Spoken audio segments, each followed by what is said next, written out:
welcome to the home stretch of the subathon here on St. Paddy's Day. We are heading in to the final part of it, and we're going to be playing a little bit of Wildcards.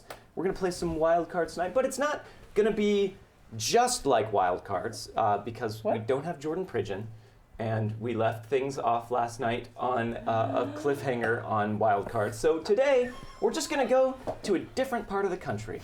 We're going to explore a different part of the Weird West today. And we are lucky enough to be graced by our fantastic guest, Zeke. Hello. Hey, it's Zeke. It's Zeke.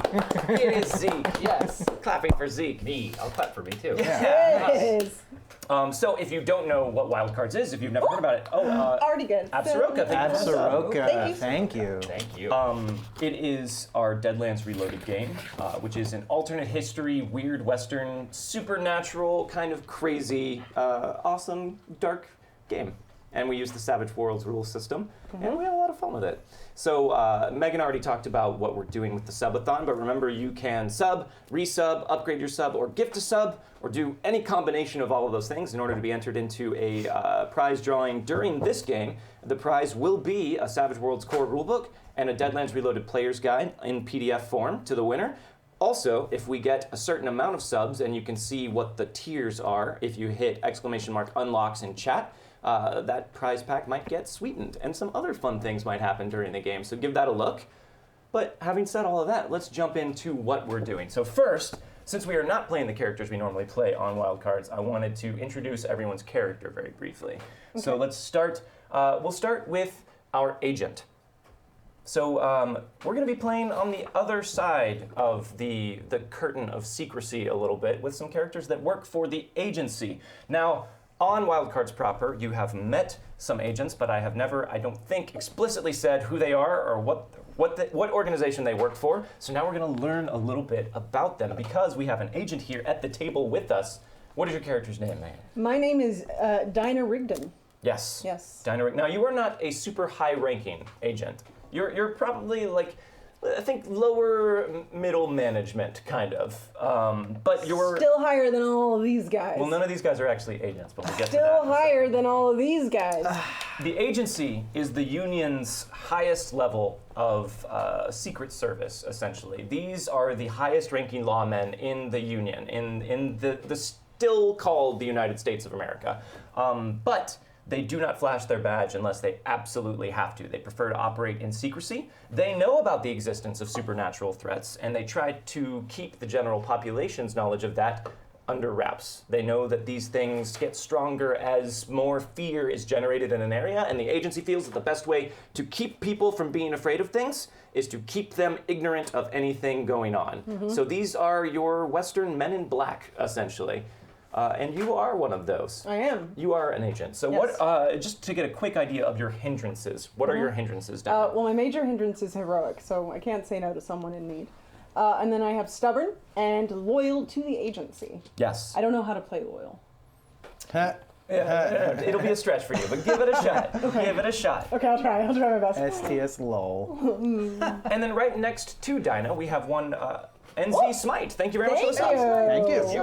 Next to Dinah, we have one of our contracted new scientists for the agency. So new scientists, or mad scientists, as they are more commonly called by the population. Shalithia. Thank you very much. Thank you. These are the people who utilize ghost rock technology in order to create these fantastical steampunky devices. You are contracted by the agency, meaning you are not officially an agent. You have no rank or rights of privilege with that. Basically, they fund your work as long as you let them utilize it, and you never, ever, ever tell anyone what you are doing and who you work for, under pain of more than likely literal death. Oh. But you get a sweet lab and a lot of resources, so it's often worth it. Double up Omega, thank you very much for that. Thank you. Thank you. Hello. So who are you playing tonight, Gaurav? I am playing Lucas Osgood, and as he said, he is a new scientist, or a mad scientist.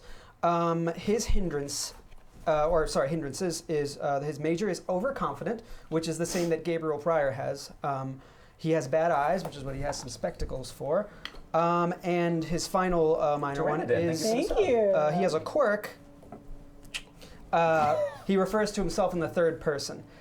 So he's a very Almost exclusively. almost exclusively, yeah. So he is very full of himself a little bit. And do I talk about his? Yes, as a mad scientist, once we don't have a mad scientist on Wildcards proper. Right, yeah. Whenever you learn a new power, you also roll for a random dementia that you have to take along with that. So you have 2 powers, I have 2 powers. which and are I- basically 2 inventions that you've created. Yes. Should I talk about those or my dementias? We'll wait on those, but your dementias, you can talk about those. Yes, my dementia, my first dementia is eccentric in an off-putting way, so I will probably rub some gears the wrong way, is my guess. Which gives you a -1 to your charisma. Very opposite of how I play Howl is how this is going to work out. Uh-huh. And then the other one is dementia. I have a phobia of cats, which I guess will probably come into play somehow. Or it might not. I just thought it was funny. Aw, cool. I We'll see. like cats. And then across the table from you is your mad science bro, another contracted mad scientist with the agency, but a very different kind of mad scientist. Really? Who are you playing, Tom? I am Oren Bellew. Bellew? Bellew. It is pronounced in the way that your family has always pronounced it Yes. for these many generations. As usual. Oren Bellew is a mad scientist who works with alchemical things. He is an alchemist. And so I am constantly brewing potions and such. My hindrances are I have the delusion that I unleash a separate personality whenever I utilize one of my potions. Don't really, but I do. Or do I? I don't know. I have a big mouth, so I blurt things out, and I am a doubting Thomas, similar to how Howell was when he first started out. Everything to me is science and can be explained by science. So Even the supernatural, that's science. it's science. Nice. It's just science you don't understand yet. My dementia is that whenever any player draws a joker, I slip into an alt personality, basically the mean hindrance. So I essentially... So you have a delusion that when you're under the effects of your potions that another personality emerges, but then you literally do have a separate personality that comes out sometimes as well. Right. Maybe they're the same, maybe they're different. I don't know. Yeah. You decide. So there you go. And then last but not least, Zeke, and how do you say your last name? Panero. Panero. Panero. Okay. Yes. All right. Zeke Panero. Sounds like 2 sharp objects, 1 dull man. It does. Oh, Yeah. You have said that before. I have. Right. I have a whole list of catchphrases on my arm. And who are you playing tonight? I am playing Marcone Braddock, and he'll be your arcane Huckleberry. Yes. He is kind of a Doc Holliday type, a huckster, and his hindrances are he's ailent, so I am terminally ill. Poverty. I can't seem to keep my hands on any money, and that might be because of my habit, which is gambling. That'll do it. That'll do it. Yeah, Yeah. yeah. So I wander the these. Well, the encumbered one. encumbered Thank you. one. Thank you. Thank you you. for the sub. I wander these Deadlands looking for a cure to my incurable disease. Yes. And you are not you're not contracted with the agency in the same way that these two are. Basically, as a huckster, you are someone who makes deals with demons in order to steal their power. And the agency knows all about your kind, and they find you very, very dangerous if left alone. So they either try and recruit you to their side, or they put you in a dark room and they never let you see the light of day again. And given the choice between those two things, Yes. Marcone thought maybe recruitment sounded a little bit better. A little bit better, yeah. Yeah. Yeah. But it's only in practice been marginally better. You basically are on call and you can be tapped at any point by the agency and serve as their supernatural errand boy a lot, and it does tend to chafe. Yes. Um, I'm betting I'll be able to escape at some point. Maybe, maybe. If you can find the right combination of things in Hoyle's Book of Games, you might be able to unlock the key to your freedom and the key to your health. Oof. We have some things that have been unlocked by all of these generous subs. Thank you very much, guys. Thanks, guys. Our first tier's been unlocked. That is some cursed Spanish gold for the table. So these are our rerolls in Wildcards. Anyone can spend one of these, but once you spend it, it goes to me, and then I can spend it. So that's the curse. Yeah. We've also unlocked a draw for one of you. Draw. So let's see, we'll say 1, 2, 3, and 4. 2. All right, for our guest. Yay! Ooh, nice. Draw a card. All right. Good one. Get a good one. And then tell us what you got. Is it power card? I got can use extra effort. Impressive, most impressive. Play to add 1d6 to any trait roll. This roll may ace. Ooh. Oh, That's pretty good. That's a useful Yes. card to have, so you Very can play that at any point. Thank you guys Excellent. very much for that. Thank you. Well played. And then, wow, Double Up Omega must have upgraded their sub, because Double Up Omega is giving a piece of Cursed Spanish Gold to every one of you. Oh, whoa! Tier 3 Thank you subs. so So there much. is one for Thank you. Oren, Oren. yeah, I can't remember, and one for Marcone, and one for Dinah, Why does he always forget my and one name? for Lucas. Lucas Maybe I Osgood. haven't told him yet. Tyrannodon would like to give a piece of Cursed Spanish Gold to Lucas, Oh, thank you. Thank you. and Shalithia would like to give a piece of Cursed Spanish Gold to Marcone. Thank you. There we are. And then, kind of on that note, let's draw some fate chips for our characters. Okay. All right, so we'll start with our guest. Yeah. So you have the luck edge, which means you get to draw an extra fate chip. So you're going to draw 4 total fate chips from the hat. Nice. 2, 3. Oh, nope. Did not want that one.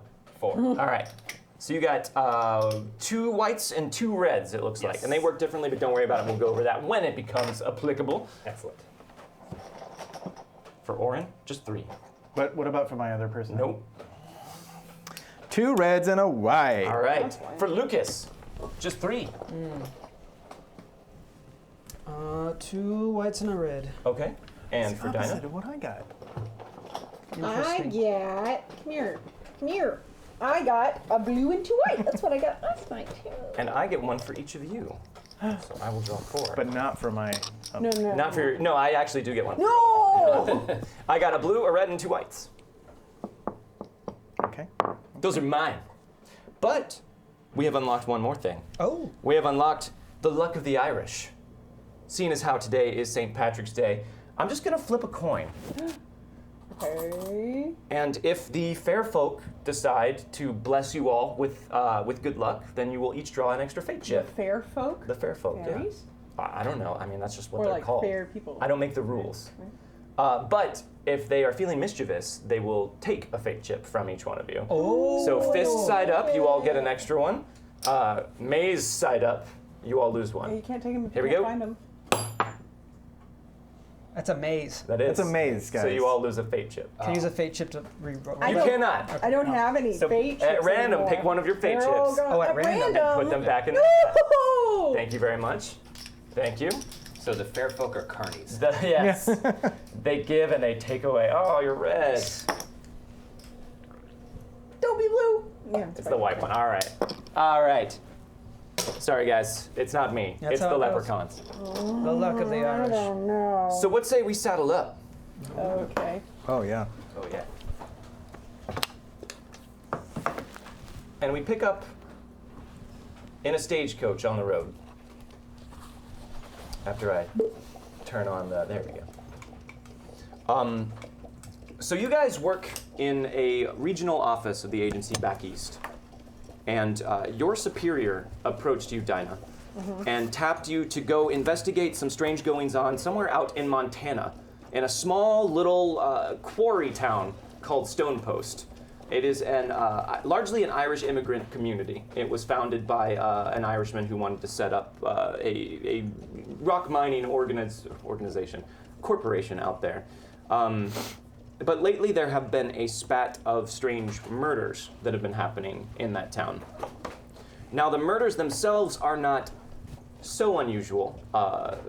People just wind up dead, seemingly of illness or heart attack or just dropping dead. No one thought anything of it at first until it started happening consecutively, day after day, always sometime around midnight.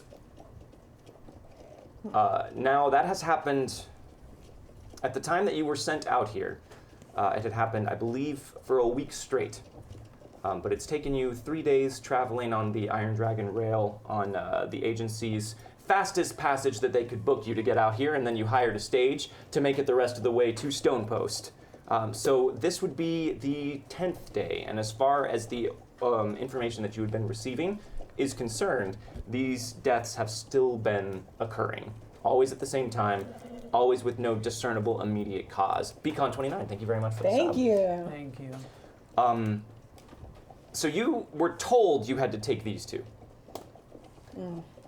They have some work that they've been working on in the labs that the higher-ups deemed was ready for field testing. Innocent Browncoat, thank you very much.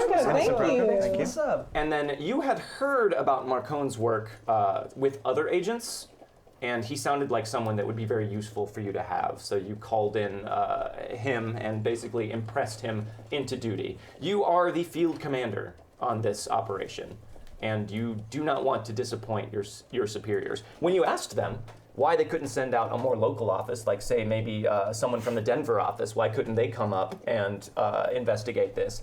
You were told that the Denver office had its hands full with some sort of plague that was striking the area, some sort of strange thing that was moving like wildfire down from the north, and that they were stretched thin, so it had to be you. So we pick up on that stagecoach as you ride into the outskirts of Stonepost. How has the stagecoach ride been? I mean, about as well as you can expect a stagecoach ride to be. Yeah. Rough. Yeah. Even with all the modern advances, they're still very uncomfortable to Rough, ride in. packed tight, hot, no, cold, very cold. Yeah, it's winter. It's winter. Where are we? Montana, cold, yeah. We could This always is, pass the time with a game of cards. No, I'm not good at cards. Miss Rigdon, how much longer until we reach this village, is it? It's the town, and I think we should be there pretty soon. I don't know the exact, but I know that it was only supposed to be so many hours from the train station. I thought the agency would be more precise than that. How many hours would you think we have? How many hours have we been traveling? At this point, you've probably been in a stage for most of the day. You got an early start. Spent about 6 hours in the stage. Okay, I'll play cards. But you should be close now. You're definitely heading into a rockier, more mountainous area. Shouldn't be much longer. Just stay focused. We'll be there. We'll do our work, and we'll get back as quickly as we can. And Wonderful. I don't know if playing cards sounds like the smartest thing to do. I mean, unless there's no money involved. Well, then what's the point? No, that's what I thought. I mean, I have some money. Oh, Well, if you well, you're want speaking to my language. potentially gamble it away, then by all means. By all means, yes. Okay. All right. Oh, let's play all some right cards. then. So as Oren pulls some money out that he just remembered he had in his coat, and they begin to play, you guys might want to go over what it is your cover is going to be for visiting the town of Stonepost. Griffin of Falcon Hollow. There's three sub. you. Sub. You can't just walk in and announce yourself as agents here to investigate these strange murders. Well, clearly we are looking to bring new business into town. You all remember that, right? We're playing as close to type as we can because I know it is not easy for either one of you to stick closely to a story that is not your own. So you are the scientist for this company. We will be, let's see, where are we in Montana? Is this like a mountain? You're heading into a mountainous area. Okay, yeah. so we're here to look at opening a new mine. In this particular area, there's a lot of ghost rock, potentially, that we might be able to find here. All right, and you and I, you work for me, and we work for a company called... Pacific Ne'er-Do-Wells. That seems a little on the nose, don't you think? I just like being obvious. Yeah, No need in putting up fronts. it It's is. easier to not lie, because then you're super close to I the like truth. you. I like you a lot, Yeah, Warren. You're a good fellow. It is, but we also don't Thank want to you, blow Marco. our cover as soon as we walk into town. Oh, that's not good. I could Okay, make right. something for you, like a cough syrup or something. Oh, that'd be nice.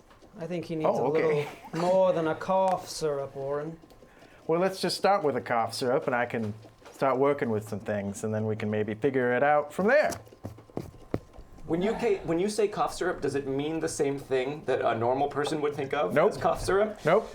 All right. We're in the West. That's cocaine. That sounds frightening. There's just a few illicit drugs in there, and Just some a couple. untested things that only I know about. Just a couple. So, since it's very clear that you all are from the east, we will go with eastern mining. We'll stick with your idea of being right on the nose, but maybe not quite as on the nose as you went for. Eastern mining. All right. So you all are the science minds. We are the business minds. All right. That's all you have to say. You can use your names as they are. Miss Rigdon, I don't think you have to worry about me and Oren. I think we are well capable enough to take care of ourselves. No one's going to ask me questions. Well, just in case they do, I want you all to be prepared. You don't have every confidence in your abilities, or else I would not have asked you here. Lucas Osgood does not fail, Miss Rigdon. Yep, Lucas Osgood does not. That is true. Are you and mocking should me? Not. I am not mocking you. I am reiterating what you just said. I'm agreeing with you. A little tact would serve you well. We've got a few days together, boys. We better be okay with one another now. Anyone I'm want? having a hoot with my little pal Oren over here. Yeah, I can see that. You might need to stop gambling with him. Oren, why are you putting on your glove? No one wants to drink? No, we don't want to drink what you have brought with you. That never goes well, and you know that. Fine. Just need test subjects. Oren, you know that the agency frowns upon you using your co-workers as test subjects. Yes. You have been reprimanded about that before. As the stage starts to pull to a stop, you guys have been so enraptured in your game, and you in coming up with an alibi, and you in making notes in your notebook very fastidiously, that you were not looking out the window, didn't realize that you had arrived at the town of Stonepost. As the stage comes to a close, let's hand out a few pieces of cursed Spanish gold. Oh, okay. Could everybody tell me their names again? I didn't write it down. Lucas I got Osgood. them here. Oh, you do? Okay. I don't know if they're spelled correctly. Absaroka would like to give a piece of cursed Spanish gold to Oren Baloo. Oh. Innocent Browncoat would like to give a piece of cursed Spanish gold to Goggles, Goggles. which I take to mean Oren Baloo. Thank To you. Goggles, Mickey. And Griffin of Falcon Hollow would like to give a piece of cursed Spanish gold to Marcone. Oh. Thank you. My name's Oren. Who are you talking to, Oren? She asked the names of people. She knows your name. I do, but I appreciate you making sure that I know. Oren. Sometimes I don't hear very well. If you'd stop drinking so many potions, you might not have that problem. We should end this line of conversation right now. Okay. Should not have begun As in the you first go place. to open the door to the coach, you are immediately struck by a chill wind that blows in through the coach door. Sounds like a child. It's like, Yeah, and that sound Child happens. Yeah, sourceless child scream. Well, good thing we're here. It doesn't feel like the normal chill of this wintry Montana day. It feels like something else. It's a chill that sets you ill at ease. And Dinah, taking a quick look outside of the stage, you see that the trees here appear to be almost threatening in their decrepit winter forms. The shadows seem to be a bit long here, and you don't see many people on the street, and those you do see on the street are walking around and casting furtive glances over your shoulder. You immediately, from your field work, recognize this as a place where the populace are feeling a great deal of fear. All right. Do you think, is fear something that a scientist would have made a contraption to study? There are definitely new scientists that have been studying this, but not a lot of them that are aware of this phenomenon. And I don't know if the agency would have trusted you with knowledge of that. Okay. And you would probably have to travel in some pretty insidious circles in order to be aware of such research. So Okay. you would not necessarily know as much about what's going on here, and neither would you, Oren. Marcone, there's definitely a chance, since you've been doing your wandering and your delving into the supernatural, that you would also recognize the telltale signs of a place that is being slowly consumed by rising fear. Well, it looks like we should go easy on this town, all right? If you take a look at these folks, they have already very clearly seen a rough time. So yes. just be prepared for that. They might be on edge. All right? All right. So what do I imagine I've been debriefed about this town to some degree. You have been. So is there any other information that I would know, like, population, what the main, what their main money make? What Yeah, a quarry. Basically, they are set up right near a stone quarry, and they have made most of their money in just refining stoneworks, essentially. Every now and then they'll find like a surface level vein of things like iron or tin or things like that, but and not iron. But I assume there's a particular quarry office, like a couple of companies that. there that is, up? and it is owned by Erlis Daly, who is actually the town's founder. He was an Irish immigrant who moved out here using his family money to try and set up this building, or this his business here. But there is a contingent of Irish immigrants that moved out to this town for that reason. People that spread the word that this was a good place to work if you were immigrating to these United States.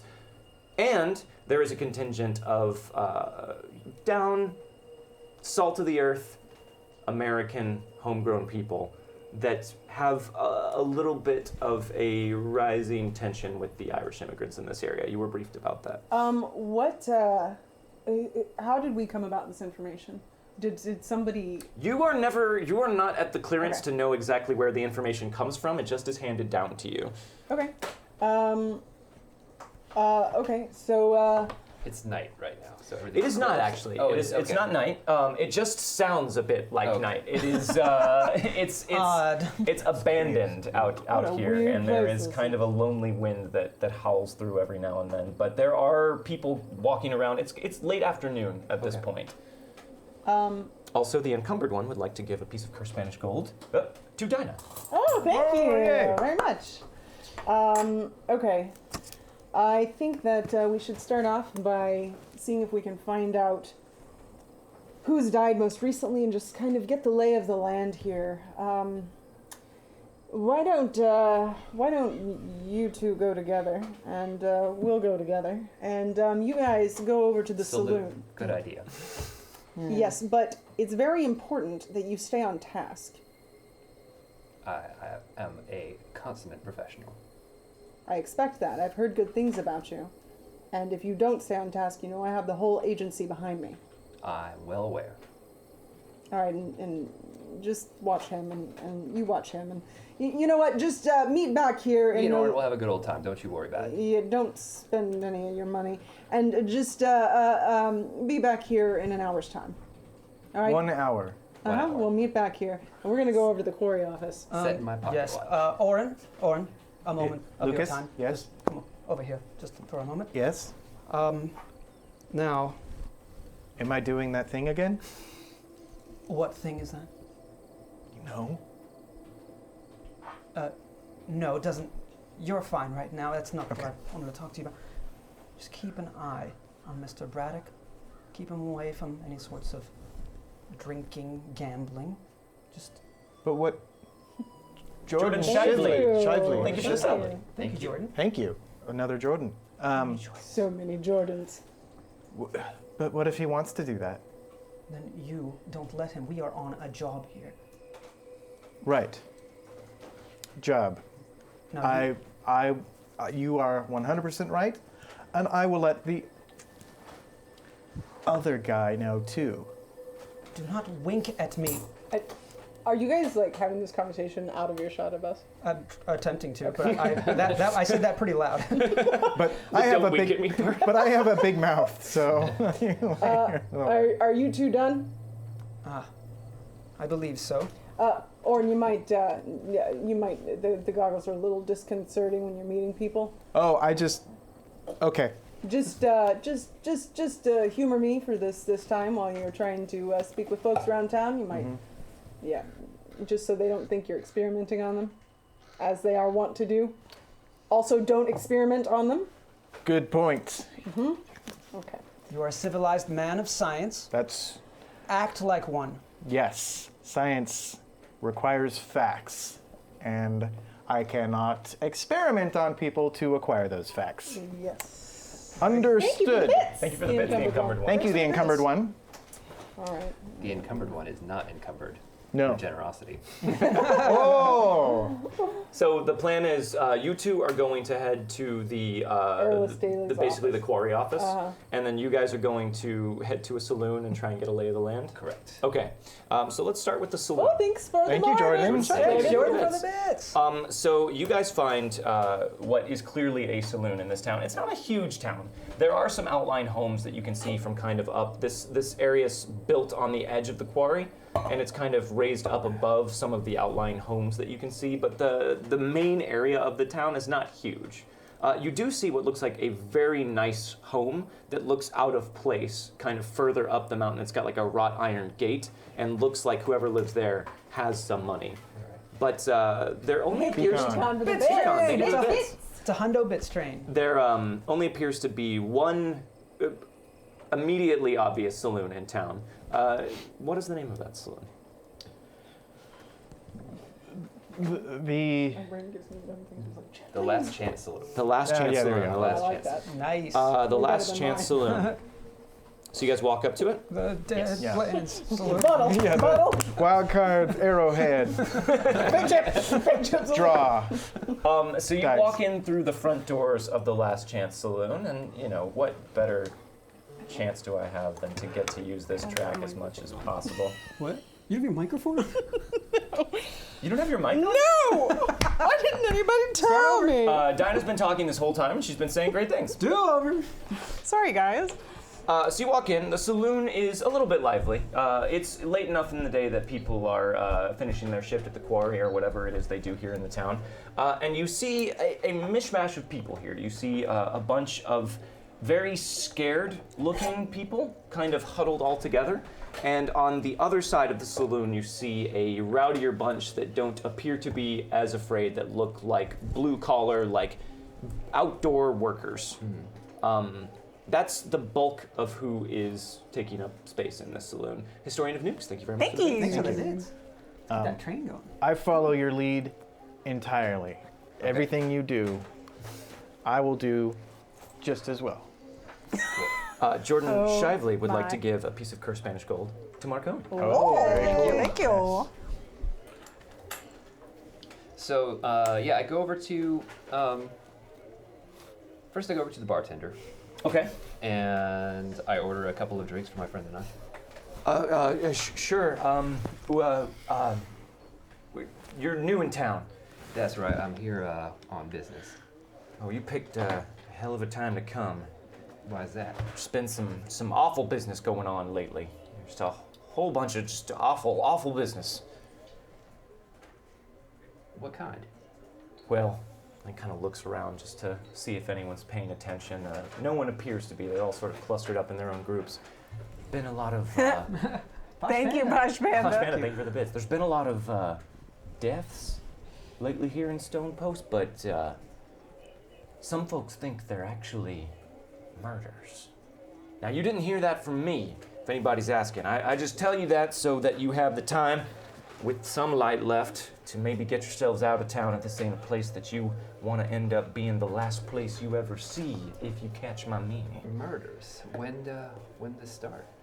Oh, I'll see. What is today? Tuesday. So, must have been a little over a week back. But odd thing about it is, the murder's been happening every night. Anybody new in town? No?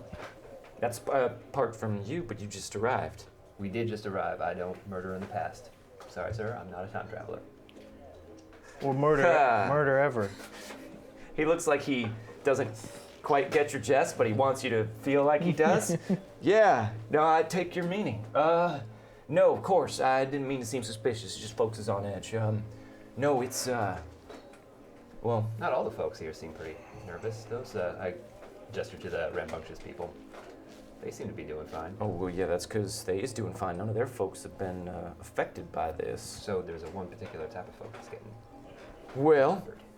and you didn't hear this from me, but there ain't none of these American folks done been affected by this, if you take my meaning. Who are these American folks? Well, those would be the quarry workers. They work for who? Oh, well, they work for Daly's operation. Most everybody works for Daly here in town. Oh, yeah? Now, they ain't too happy about it. They don't much like having a boss who's not from here, if you take my meaning. Out of state. Out of country. they don't much care for this daily fella coming in, flashing his cash, getting all set up, and then them having to kowtow and bow to him in order to make an honest day's work. Now, I don't take no part in this. I'm here to serve everybody in Stone Post, and they've been good customers to me just as much as them Irish folks have been as well. Don't need to get nervous. We're just talking. I'm just want to paint you an accurate picture, is all. I appreciate it. But yeah, you're right to notice they ain't exactly nervous, 'cause it's only been Irish folks been affected by this.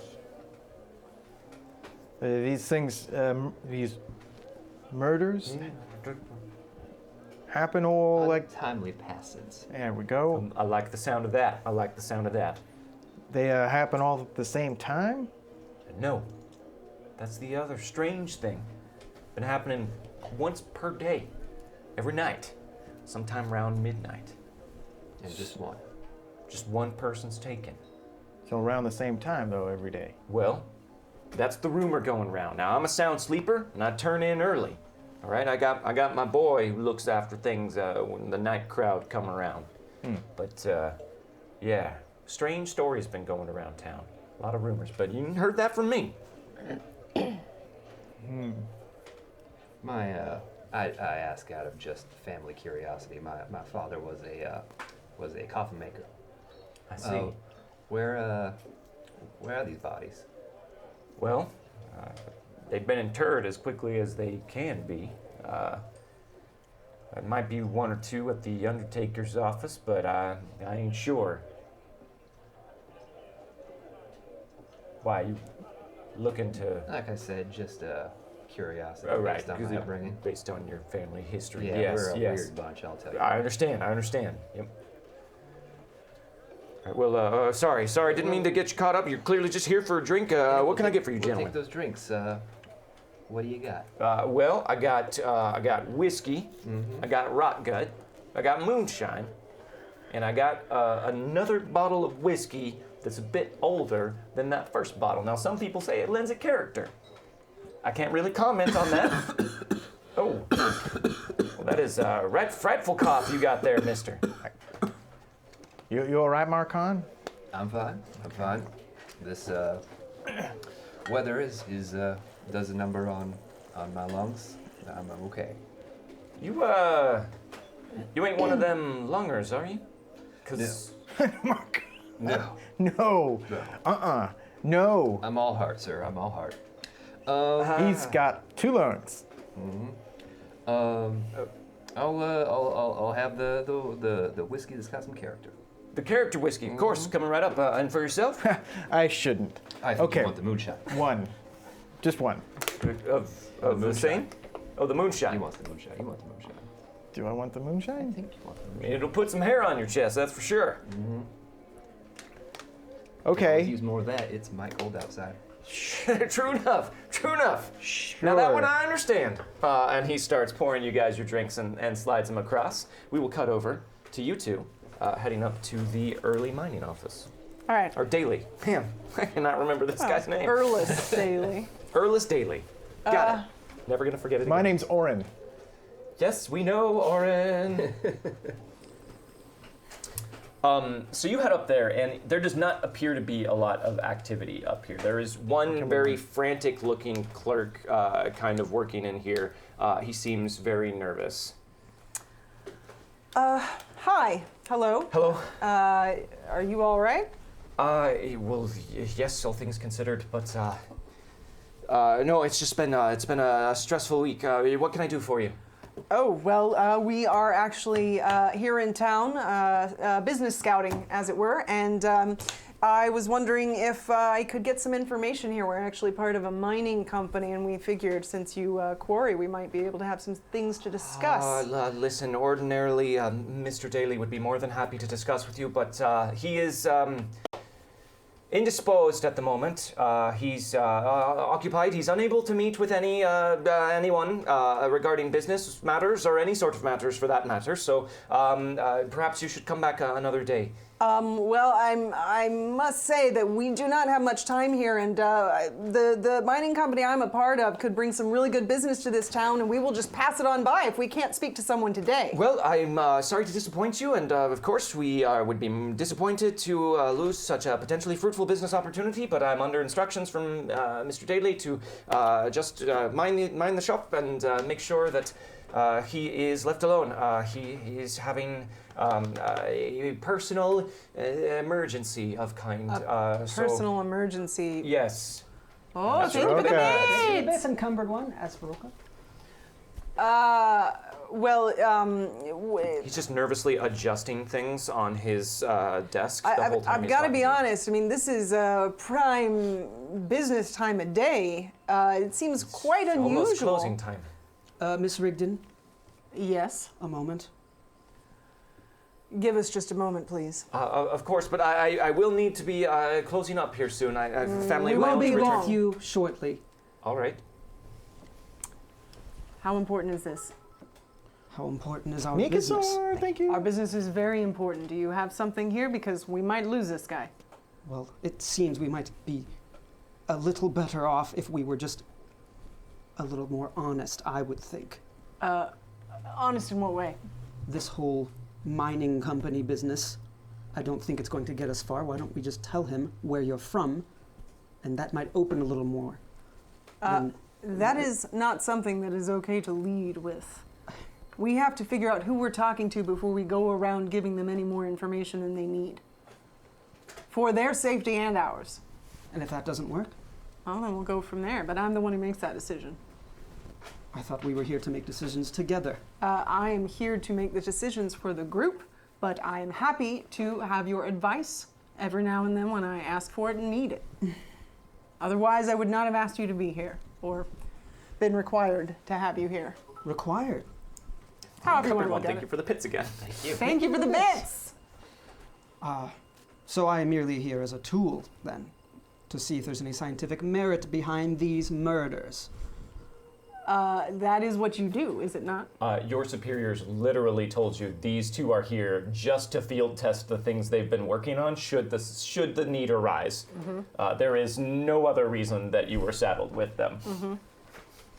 You know how important you are to the agency. They would not have put you with me if you did not need to be here for something. Lucas Osgood knows how important he is. And so does the agency. Your expertise will come in handy very soon. Oh, very well. I Proceed. don't mean to be rude, but is this going to take much longer? No, it is not. I think that we have a very particular opportunity here, and I apologize if your boss has some sort of personal thing that he is attending to, but I think that he would be unhappy if you didn't at least tell him that we're here. I would very much like to expedite this process for you. I'm sure that you represent a very knowledgeable and successful business, but as I said, Mr. Daly is unavailable for anything at the moment. All right. Well, I'm going to take a note, like paper or something off his desk and grab a pen, pencil, and just write down my name. Okay. And just that I came by. Are you writing your actual name, or are you writing a different name? I would write my actual name. I don't really feel the need to hide that currently. Sure. But I would write just down that I came by and I will be in town and that I will be back. Yes, I will pass this on to him. Make sure you give it to him. Yes, Your job may depend on it. If I get the opportunity. I think you're. What does that mean? Has he not been in today? I'm sorry, no, that was just a never mind, a slip of the tongue. Sure, that just seems like a very strange thing to say. Are you sure that you're all right? Well, no, frankly, there have been a lot of very unpleasant things happening, and I am on edge, so I apologize. Wait, what sort of unpleasant things happening? It's very important. No, I shouldn't have said anything. And all right, but you did say something, so, I mean, it's important for us if we're going to be staying here in this town. It's important to know what's going on. You get the impression that he is definitely keeping something from you, but he does not seem very willing to speak more on the matter. What's your name again? My name? Oh, that's a great question. My name is Rupert Tippets. Mr. Tippett, is it? It seems you're a little flustered by what's going on Yes. in this town, and if that is so, I offer my condolences. But if you're incapable of doing your job, you need to be replaced with someone who can do it. I'm doing my job, sir. You are turning down business opportunities, it seems to me. I'm merely following the wishes of my employer. Well, I will say that, like he is saying, if you don't give information to your employer that he does, As I said, I will pass on your note to him at I the first want available to try opportunity. to intimidate him. Intimidate him. Yes. Okay, what are you trying to get out of him? I'm trying to get him, that's a good question. I'm trying to get just more direct information either about what's going on in town or where his employer is and or what he's dealing with. Okay, so you want to, which of those points do you want to press him on? Well, since he brought up more readily the one about things being strange in town, I'll probably press that's more important than talking to this guy anyway. Okay. All right. So that sounds good to me. Make an intimidation roll. All right, I will. Okay. I got an ace. All right, based on your wild die, so re-roll it. I got an 8. An 8. Okay, and do you have any edges that affect intimidation? I don't well, think that you do. Oh, I thought I had something that. You have alertness. Yeah. All right. Nope. So this is going to be opposed by his spirit. He rolled a 4, so that is not more than an 8. Okay. So your authoritative tone just kind of cows him. You didn't become a lower middle management agent on, just good looks alone. So that would be really shitty. yeah, the agency doesn't work that way. Yeah. Listen, I really shouldn't have said anything. Mr. Daly told me not to share this. There's enough rumors around in town as it is. Well, it would be quite helpful if you shared some of those rumors with us. I don't know that I'm going to be able to get your message to Mr. Daly. Mr. Daly, as well as some of the townsfolk, are convinced that he may be next. What does that mean? Next for what? Well, there's been a spat of deaths in town of late, and folks don't like to talk about it. But all of these people that have turned up dead of seemingly just dropping dead in their homes, although those of us who know better know that that's probably not what's happening. They all have a mark on their door the day before they die. What kind of mark? Well, I haven't seen it. I've just heard. What have you heard? Just some sort of bloody slash. Mr. Tippett, where does this Daly live?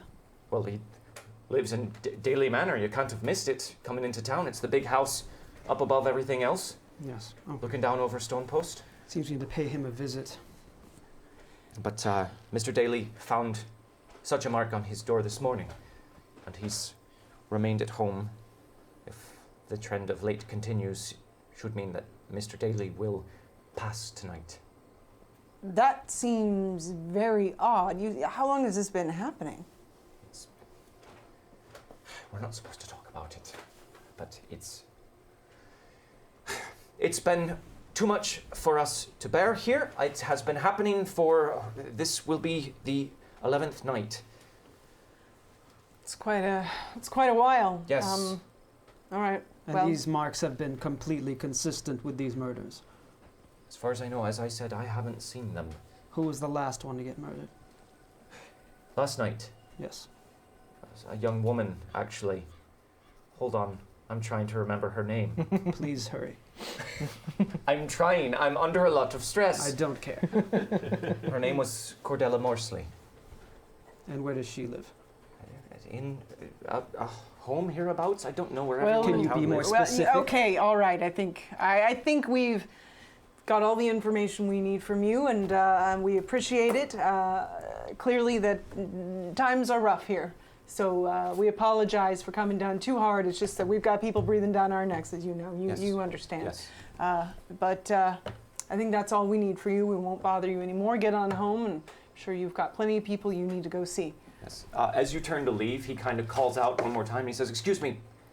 Mm-hmm. And I hope you don't think me presumptuous, but if I were you, I would leave It could take anyone. It's safer to not be here. Well, thank you for your warning.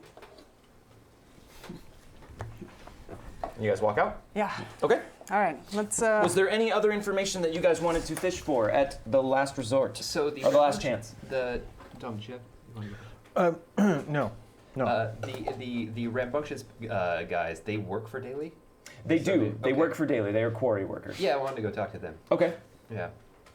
All right, so you head over to them, and they're just kind of, let's flip back to the saloon. They're just kind of relaxing in the saloon after a day of work. They are all covered in like stone dust and grime, and they are throwing back drinks and playing cards and smoking, doing normal saloon stuff. Cool. Excellent. Howdy, fellas. Howdy. I think we've seen you before. You come to work the quarry? No, new in town with some business prospects. Understand you guys work for Daily. Yep, that we do, although we work down at the quarry. We don't much care for saying that we work for Daily. Ain't that right, fellows? Not much fan of him. Well, I haven't ever actually met the man myself. Just, we're born and raised here. Well, not here, but, here in a larger The scheme States. of things. Yes, yeah, exactly. I get you. And he's foreign money. Yeah. Thinks he can just come in, set himself up, just start being the boss man. And, Being your boss man. well, yes. I noticed. Sorry. Mind if I join your game? Sure, although we do play for money. I'll tell you what. I'm here on a business expedition, shall we say. And I will pay you. I will play you for money, and you give me some answers. So, I just want to get a lay of the land. I've also heard some interesting news about the area. I'd like to. Everybody else around here, look around at the nervous people. Are all nervous as a long-tailed cat in a room full of rocking chairs. oh yeah, they, I guess they are, huh? I ain't noticed. Marcon, do you think this is wise? Oh, it's very. Diane said not to, Dinah. Dinah said, We don't care what it is. my name is Oren, but her Yes. name is, but she said to not engage in these She also said activities. not to drink. We already broke that rule. I mean, we might as well go all in, right? You are good. Thank you. My command is really good. Far-reaching. So, deal them up. All right. So, if I understand this right, you will be anteing up cash, and we are only anteing up answers to questions? Yep. But That sounds like stakes I can they gotta handle. be honest. Well, you gotta win them first. Okay. So, in the interest of time, since we have a Yes. definite amount of time, let's just make a gambling roll. There is a really cool mechanic in Deadlands Reloaded for doing a full-on gambling game. You play poker. Basically, you all but play poker. But for the purposes of this, we'll just make an opposed gambling roll. Okay. Now, with gambling, you can choose to cheat Yes. in order to up your, I believe you add a +2 to your gambling It's rolls. not if you cheating, cheat. it's advanced rules. Yes, exactly. However, if you roll snake eyes, or no, if you roll a 1 on your gambling die, you are caught cheating. However, because you have the card sharp edge, you have to roll snake eyes in order to be caught cheating. Great. So you can add a +2 to your gambling roll, and this is just going to be an opposed roll. Great. So your gambling skill is a d6, so you're going to roll that and your wild die, and they're going to be rolling with their gambling. Whoa. All right, so you get to add +2 to that, so that's going to be a 5. Now you can keep that, or you can choose to re-roll it and go for a higher result. Let's go for a higher result. Okay, so you can spend a piece of cursed Spanish gold and give it to me. Yeah, let's do Thank that. you very much. You all have been so generous, I don't want to waste your gifts. Yeah, why not? Ooh. Oh. Well, it's That's 5. better. But yes, that is a 1 on your gambling die. So Yes. if you did not have card sharp, that would have been bad, but you rolled a 5. +2 is a 7. Yes. So do you want to keep that? I will keep that. All right. What is that? It's a 3. 3? I thought it was a 6 for I know, it some did look kind of like a 6. All right, a 3. These guys are not the best at gambling, and they're definitely not up to your caliber, so I'm not going to re-roll that one. That makes sense to me. Alright. So slowly they start to lose, and you keep anteing up more and more cash to entice them to gamble again with you, and they never seem to win it, but they do offer you up some answers. So I'll have you ask them 3 questions that they will answer honestly for you. Excellent. My first question, and if you have a question, No, go I ahead. mean, throw them out. They all seem like, basically I kind of throw out that I've picked up on that the Irish are the ones that seem to be passing untimely. And That is unusual. with their boss being of the Irish persuasion. So true. I so true. Thank you for Thank the you for this. Thank you. Why they seem so confident if he's the one paying their bills, or giving them their paychecks? Well, you know, What happens to the town what happens to you? well, a business, a properly structured business, has a chain of command, and seems that if something were to happen to Mr. Daly, heaven forbid, then the operation would pass to his next in line, and while it would be a terrible tragedy for the town, I imagine that our day-to-day life would continue. Who's his next in line? So this would be your second question then? This would be my second question. Okay. I have one. Well, he Is he of the American persuasion? I guess if you phrase it like that, he might be. Yeah, I guess Mr. Daly hasn't really designated anyone else. Our foreman would probably be the person who would be next in line. So I guess you could say that Lincoln Eager would be the one who would inherit at least the day-to-day operations until a new person was put in command of the quarry. All right. Ain't really thought about it before now. If you allow my friend here to ask a question, otherwise we could switch up the cash, and then you'll be working a lot harder for Mr. Daly. At this point, they are they have had this tantalizing pot snatched away from them several times, so they're starting to get hot on the collar. Sure, yeah, we'll talk to someone else. What? My back is turned to them, and I'm just like, not. Question for you, gentlemen. Is he all right? Oh, I'm perfectly fine. Now, have you ever seen one of these bodies? No.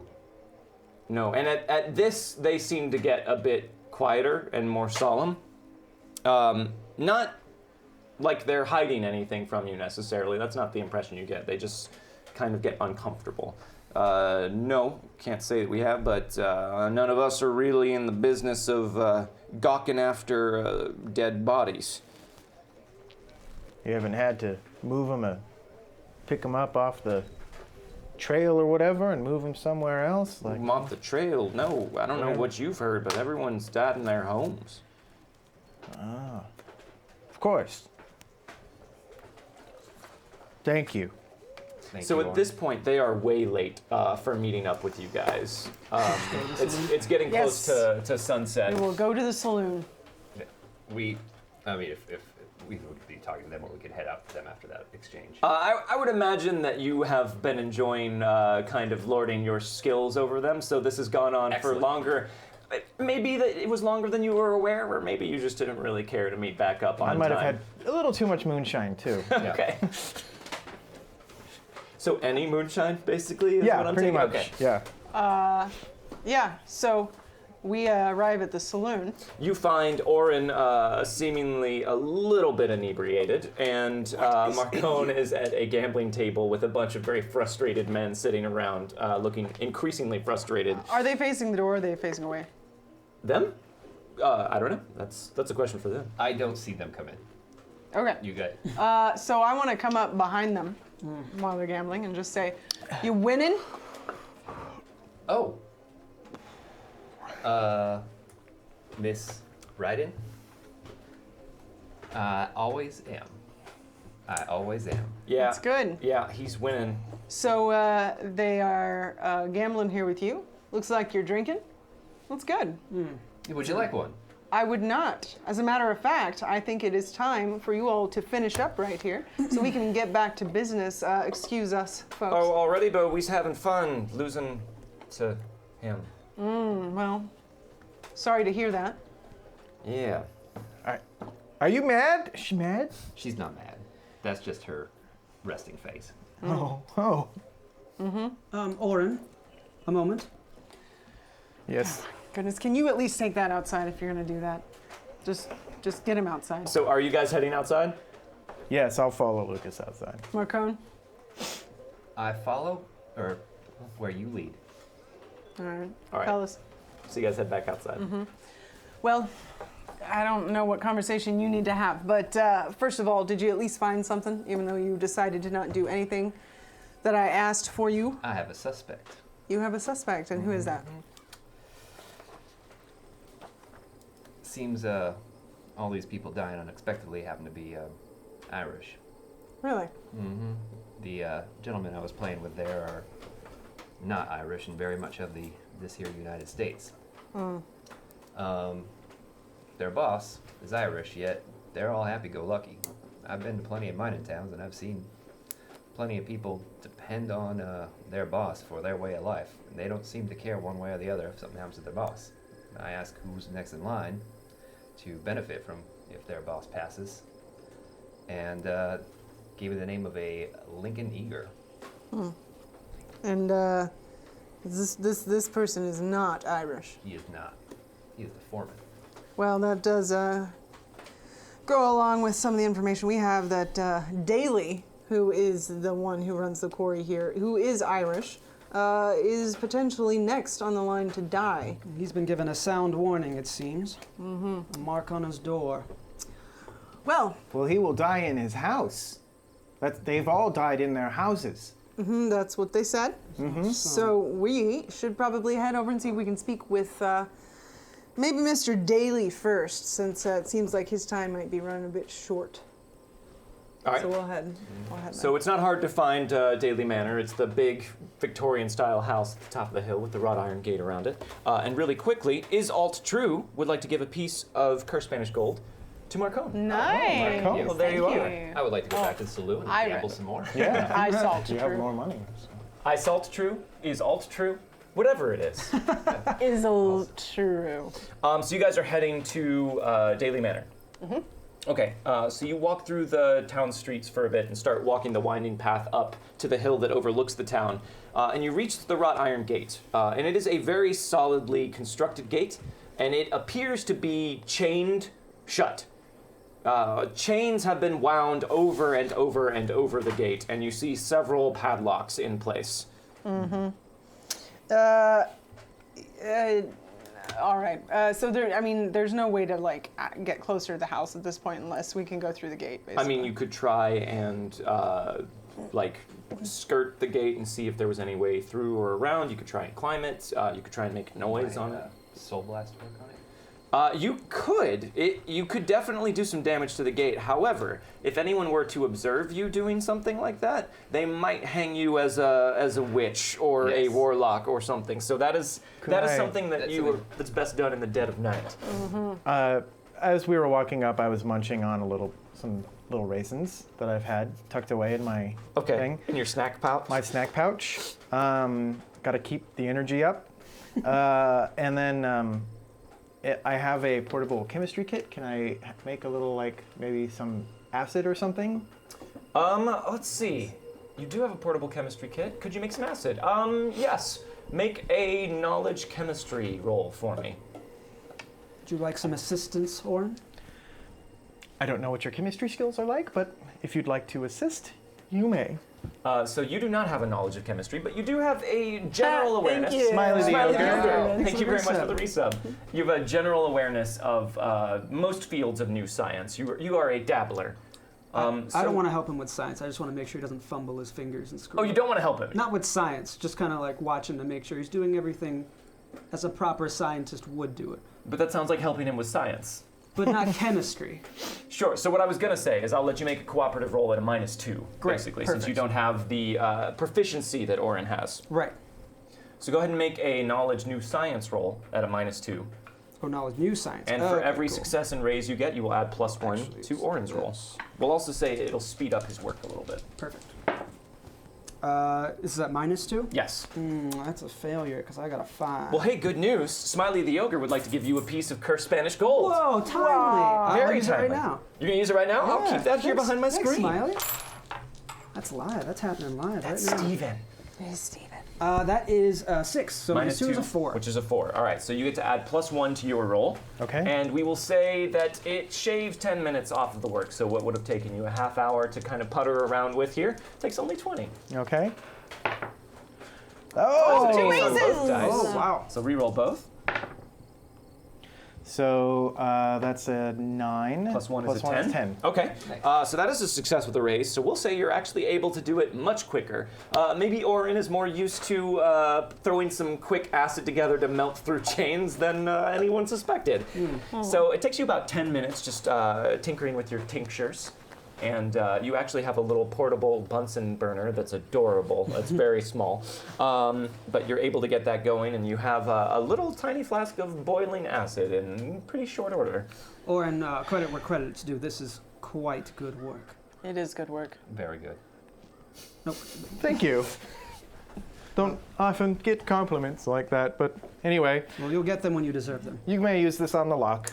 I think I will let you handle that, as that is your expertise. Oh, you want me to? Oh. Mm-hmm. Okay. Immediately, it just blazes through the chain. Wherever the acid falls, the chain just immediately separates and falls away. In short order, it is just unraveling and falling to the ground around the gate. Very good work. Done, Oren. Don't touch those chains, anyone. So once it seems like they've fallen away enough to be able to push the gate open, I will push it open. They have definitely done that. And just real quick, I want to also point out that we have unlocked a tier. I didn't name it yet because you guys can't know what it is, but it is called the Hounds of Hell, so thank you very much for unlocking that. Wait, and we have Wait. also, don't worry about it, just keep going. And we have also unlocked For the Discerning Marshal. So the prize giveaway for this game has just been upgraded to include the Marshal's Guide PDF as well. Oh, cool. So now wow. you will have everything you Nice. need, not just 3. to play in a Deadlands game, That's 3 but to books. run a Deadlands game. That's It's 3 PDFs. cool. Thank you 3 very books. much, guys. That's awesome. Tres books. I just go after they fall away and you start to push the gates open. I'll just be like, I mean, I assume he had that all locked up for a reason. And we'll discover that reason once we talk to him. Well, we have to get through here because we may need to save his life. So you may have just helped save a man's life. Oh, Think right. like that. I mean, That's or, what we're here for. or he You are let a the hero. murderer or I let just the murderer let onto him- the ground. No one's going to get murdered with us in town. That's what we're here for. We're going to stop these as quickly as we can. We're all heroes. Oh, Business a hero. Yes, Mr. Braddock, we're all heroes here. All right, so you guys heading up to the front door? Yeah. Okay. As you walk up to the door, you notice that all of the shutters and curtains have been drawn on all the windows. There is no light coming from inside the house. It appears to be shut up tight. And getting closer to the house, you can see on the front door some sort of strange, like, ragged mark that, as you get closer, appears to be some sort of dried, brown, rusty substance that has just been slashed across the front of the door. So do we have any sort of, I mean, me being middle management, I don't know that I would have access to a way to, other than like record what I see, but I mean, I don't have any kind of camera or any sort of thing that I You do not, you have what you have there. Okay, all right. And then also, you know, various and sundry things that would make sense for you to have. So if you want, if you have like a notebook that you wanted to sketch Sure, out yeah, what you no, saw. I would probably, You're not a Texas Ranger. You don't have the Ranger's Bible that you can just flip open and be like, what makes this mark? There it is, found it. Like the Junior Woodchuck's Handbook. it sounds like being a That is very Texas similar to what the Ranger Texas is Rangers better. have. Anyway, all right, well, I'm gonna go up and knock on the door and say, Mr. Daly! Is this the door with the mark on it? Yes. Lucas, would you assist me in taking some samples of this residue? Yes, please do that. That'd be very helpful. Mr. Daly! Mr. Daly, we know that it sounds like you may be in a bit of trouble, and I think that we might be able to help you. Can I check if the door's open? Yeah. It's super locked. Make a notice roll for me, everyone who is not currently taking a sample of the door. Okay.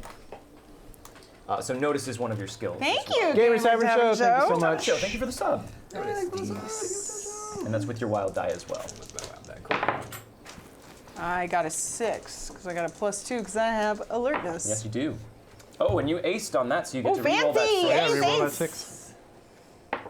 Oh, you did it Alright, again! So reroll it. Goes forever. Yeah, ooh. So 16. I'm very noticey. Okay, I got a 3. a 3. And you got a 6. Okay, so as he is pulling on the door, you hear the telltale signs of several locks being kind of jimmied, basically, when he's trying to open it. This has been bolted several times. You, though, as everyone is going about their business, you hear those locks being very slowly turned one by one. And just when you have time to realize what is happening, the door flies open and a short, wild-haired Irish man, an elderly man, is brandishing a fire poker at you and says, "You get back, you foul beast of hell!" Mr. Daly, we are. Who are you people? Okay, we are here. We are with a mining company, and How did you get through the gate? Well, it was unlocked. That It was. doesn't seem likely. I tried to come to your office today to speak with you, and your. I'm not your receiving clerk- visitors currently. I know that. Just let me finish what I'm saying here. Your clerk said that you might be in a bit of spotted trouble, and it's just coincidence that we've run into something like this before. Rupert said that. Yes. I should fire that No, boy. No, I quite agree. You should. No, fire that you do boy. not need to fire him. We did give him quite a bit of trouble. So Miss Ryden spoke to him. She's very intimidating, as I'm sure you're about to find out. What is this about? well, I'm quite busy this evening. well, what I've heard is that you fear for your life, and we would like to help you. His eyes kind of widen at that, and he looks around. Thank you for the Thank you bid. for the bits. Are you still taking samples Yes. from the door? I literally just moved with the door as it opened up. What are you doing back there? Who are you people? We're conducting some science. Yes, well, as I said, we are with a mining company. We are actually here to see about opening a mine, but beyond that, Quick metagame question. How are you two dressed? I'm dressed like this. Okay. I'm very similarly dressed. I thank you, the encumbered one. Covered one. How many bits? I am in a little bit more rough and tumble wear, Okay. maybe. But I still have a long coat on, and it is still fairly scientific looking. Now you have a localized ball lightning generator. Yeah, how big is that? It's big, and it looks very much like a rifle type rig. Do you have that with you? Did the person who dropped us off in the carriage, did they stay here? No. I mean, we didn't go to a hotel or anything, so No. it's like, I guess it's strapped to my back then. Okay. All right. So he sees you taking samples, and he sees you with whatever that gear thank is. you. Mace 134. Thank you for the sub. Thanks. Wait a minute. Are you two a couple of those new scientists? You know, the ones that everybody calls mad? We're not mad. We are new They're scientists. quite I have been people, sir, angry I'll tell once you. in a while. They are scientists, yes. What does that mean for you? No. So you've experienced with some strange devices and inventions that defy the imagination. That's right. Well, Have you anything on you that can keep things out of things? Hold on one moment. I think you're going to need to give us a little bit more information here. Well, I don't know that I need to give you more information. You're representative of a mining company coming up Excuse here me, with scientists and some sort these of two work enforcer for me. fella. These three work for me. So if you want their help, you're going to need to speak with me about that. Well, you don't look like any kind of mining representative that I've ever seen. How many have you seen? Several, working in a quarry as I do. From the east? Yes, I hail from the east originally. Not that far Further east. east than you, I would wager. Right, yeah, I didn't mean that far. I Homebrew just meant- dwarf, thank you very much for the Thank you for the It's bit. spring. Do you mind if we come inside? Be safer in there. Right. It's only so long as these two come inside as They well. will, of course, And bring your come inside. doohickeys and whatnots. We will be inside as soon as we finish taking a sample of this door. They have a job to do. They need information. We are the best ones to find that information to give to them so that they can do their jobs. All right, I think I follow that. All right, everyone, just inside. And he kind of ushers you in and closes the door. So why don't you explain to me what's going on and see if it seems a bit familiar to me. Maybe we can help each other. All right, listen. I mean no disrespect, but it's these two that I'm after. All right, so there's no sense in beating about the bush. I'm sure you saw the strange thing on my door. You were taking samples of it, probably for something scientific, finding out a way to counteract it, perhaps. Well, Yes. Yes, okay, that was what I suspected. See, now the folks in town, they're all superstitious, and I'm a mite superstitious as well. And we've all begun to notice that everyone who has this symbol on their door winds up dead that very evening. Now it's been happening, this past week, and today, this morning, I found it on my door. So, you could see where I might be a bit upset. Is there? You presume the hypothesis that if we remove this mark, then we will spare your life from whatever is taking... No, that's just the thing. See, people have already tried that. Easy enough to remove a mark. But there's no way to keep it out once you've been marked. Well, is there anyone you think might want to hurt you? Of course! I'm a successful business person. There's plenty of people that want to hurt me. Would you have anyone more specific than that? Probably some of the folks that work for me. Call me a ball buster, they do. You're a tough boss then. Well, I try. But I run a tight ship. And there's no harm in that. No law or rule against it. But this ain't anything natural or normal that's coming after these folks in town. No. Because as soon as the deaths started and we started noticing the marks, people that had the marks on their door would lock it up tight. But nothing seemed to stand against it. No matter what they did, they ended up dead, even if they left town. Even if they weren't at home. How do you know if they left town? Because you hear about it. People saying they find the mark. They're saying, I'll just pull up, I'll leave. Not gonna die here, not like that. And then you find their body out on the trail, not too far outside of town. No sign of what it was that took them. Slips, 007, thank you for the sign. Thank you, for Slips. that. Well, this does seem quite strange. When, mind if I ask a question? Of course, go right ahead. When these deaths started happening, was there anything that happened with your mining company or anything before it? Any sort of new discoveries? Any sort of maybe jackpots? You a scientist too? I just find myself very high-minded. Okay. Well, I guess that makes sense. All right, no, there ain't been nothing out of the ordinary that's happened. And if something happens to you, who's gonna be paying your workers? Well, I don't rightly know. I live alone here, so I don't have a line of succession set up or anything. I imagine it would default to my foreman. Lincoln Jaeger, is it? Eager. Yes, that's I it. see you've been asking around town. Why is that? He seems, I suspect he might be eager to see you get out of tech. Well, he may be. Did there. He may be. And I can appreciate a clever turn of phrase as well as the next man can. But there ain't no way that Lincoln Eager is capable of what's been happening here. Why is that? Well, as I said, there's no way to escape it. No matter what you do, You it keep gets through. You keep talking about something coming in. Any idea what that is? Or is it just death himself? Some folks would say that is what...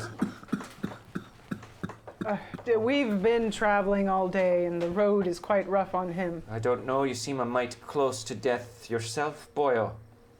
He's just had a bad cough lately. It's nothing more than that. Now, there's one thing that I heard. Well, now hold on. You done asked a question, and you deserve as honest an answer as I can give you. Now, I ain't seen it myself, but some folks report that in the hour of midnight, just before the deaths occur, they see a strange coach moving through the town, decked out in funerary agreement, pulled by a single black horse with a terrible rider.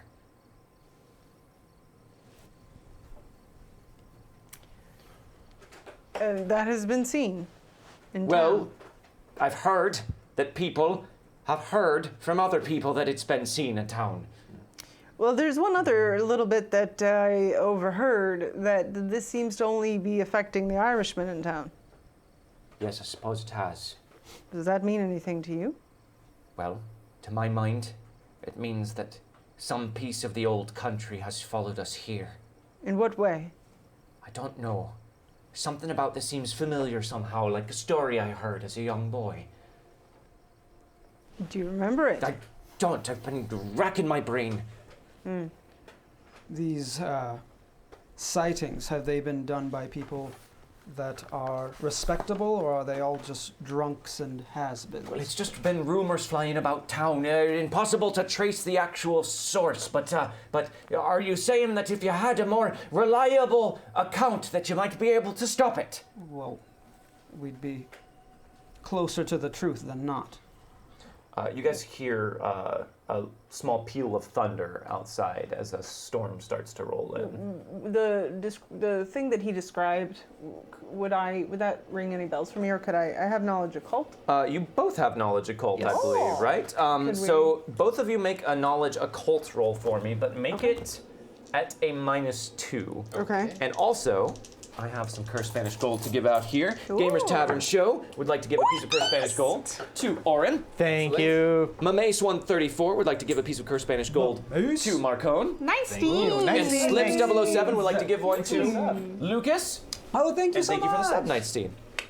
I aced both my die. Oh, So D6. I got and a 2. D8. So better than a 1. it is 6. 6.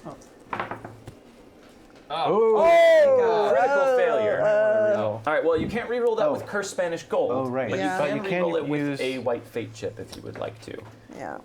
Or Yeah, red let's fate. do it. However, I will say, in this particular instance, there's not anything necessarily disastrous that would happen. This is probably a knowledge roll is one The of the only one? safer ways You to don't lose a make brain cell or something? You don't lose a brain cell. One Ow. brain cell, come on. Okay. My nose just explodes in blood. Interesting. Oh, well, You that's die fascinating. Aneurysm. Brain aneurysm. No.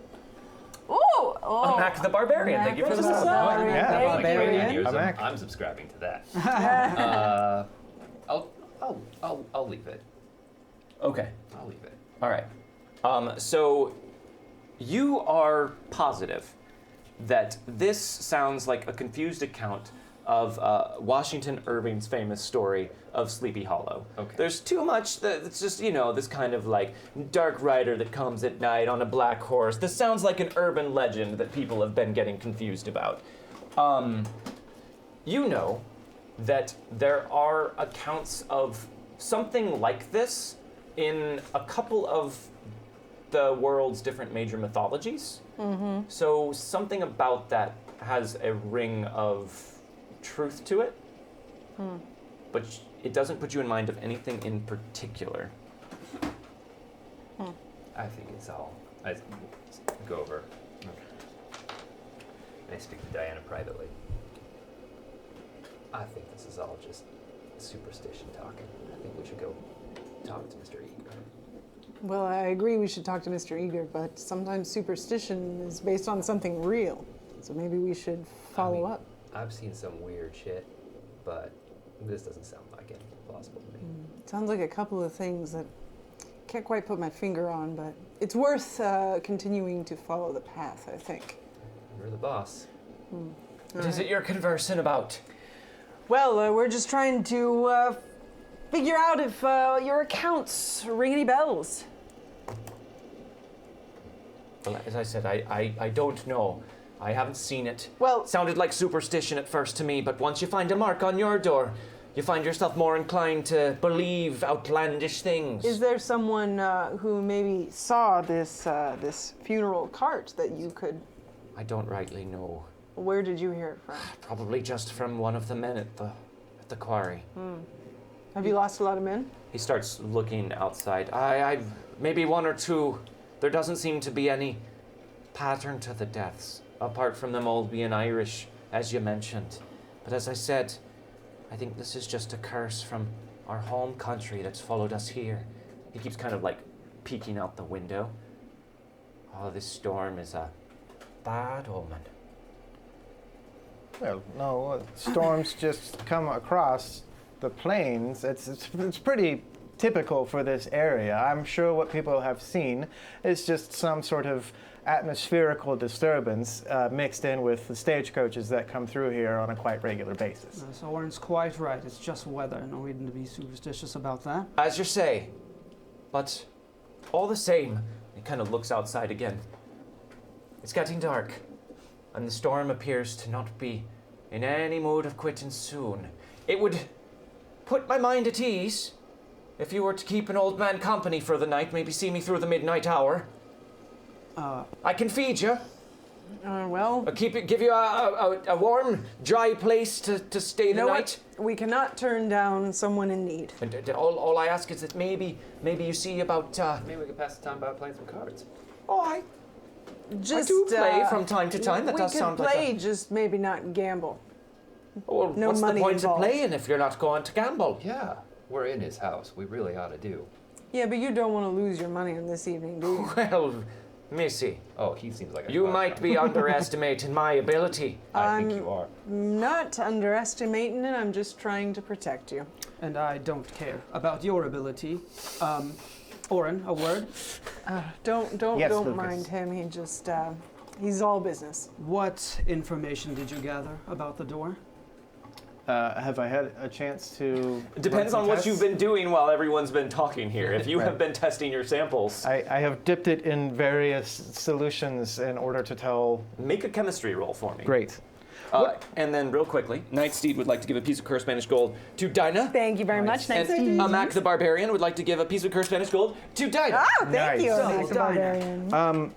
What is my... Can you explain? What is my arcane background, weird science, and alchemy edges? What do those... So basically, weird science makes you a mad scientist. Okay. That allows you to do that. Alchemy allows you to make potions. So Okay. you have in your inventory a selection of potions Yes. that you make. So you know one power, which is the ability to augment your own or others' natural abilities. Uh-huh. And this is kind of like your daily suite of potions that you take when you know you might be heading into trouble. Okay. Or what you'd like to test. This is kind of a field test for these particular brews. Right. Okay. There's a 1 and a 2. Not great. Oh. Cursed Spanish gold. Hey. Ace. It's on the D4. Ace again. You only have a D4 knowledge chemistry? That's all you gave me. Well, that was a mistake on my part, for sure. I know, I was like, well, that's sort of my main thing, but okay. We'll call that a D8 from Right. now on, but Okay. that was still a really good roll. That's a 9. Maybe. So this is blood. This is human blood. Oh my. So what information do you have, Oren? Well, this appears to be blood. Blood. Human blood. Human blood. It did look that way when I found it on my door this morning. And what hypothesis do you have about our situation? Well, I think someone would probably be trying to intimidate others by using human blood as opposed to regular animal blood or something else that might be more prevalent. As people are dying, then I'm sure that there is some repository of blood somewhere. That is a good guess, but it is not a hypothesis. Do you have an experiment to conduct? Well, Lucas, an experiment to test what now? I've already tested the blood to make sure that it is blood. That is your conclusion. It is blood, and we are done here, and we can leave. Yes, if that is all we need, then all yes, right. we are done here. I would much rather you stay. We are not going to leave. We are The going to marks stay are here. made with blood. I was merely jesting. Of course, we are not leaving. It's good information to know. It's all we can get, though, here without taking it to a Well, bigger lab. I would need my full lab Yes. and equipment. My I see. chemicals. I see. Well, anything that you can do to ward things off, I'll give you what supplies I can. But you said the gate was unlocked. It was, but I could have sworn I locked it this morning. And he kind of disappears into a side room, and you hear a bunch of clanking and noise, and he comes back with like a bunch of chain and some padlocks Why don't just kind of you- wrapped on his arms. Why don't you let us lock that for you? You should stay in the house where Yeah. it's safer. Well, I appreciate it, but I'd feel much better in my state of mind if I saw that it was locked up. All right, well, why don't you go with Lucas here, because Lucas is very good at making sure things are locked properly. Excuse me.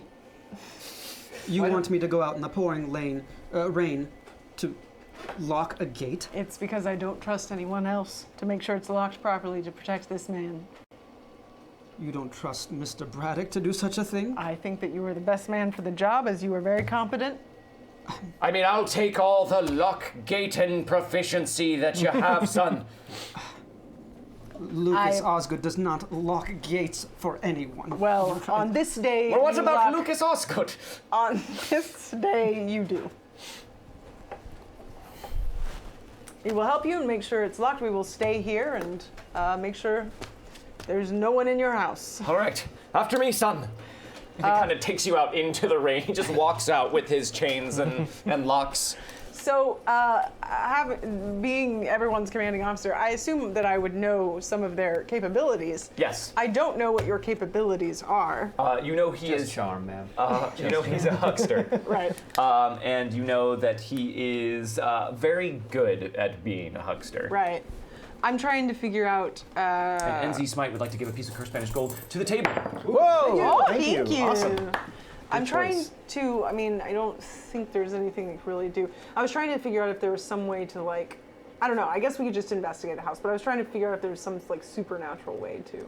I was going to ask if my arcane background might be able to shed some light on blood, if there's any sort of thing I may have witnessed. There is a Or- power called Detect Arcana that you do not have, but you could make a knowledge occult roll about it being human blood on the door. Okay, let's try that again. He does have slightly more expertise in these matters than you do. You do know that as well. Okay. Cool. He has traveled and learned a lot. Let's not do snake eyes this time. Yes. Dice.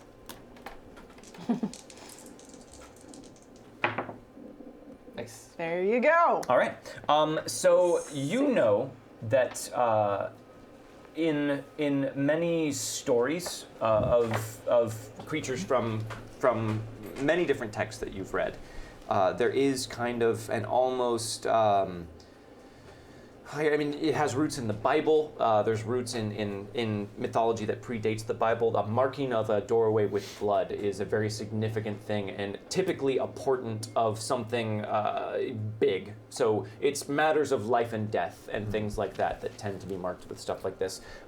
You have heard of certain creatures that might do something like this, but again, you're still pretty convinced that this is someone maybe doing this stuff for show.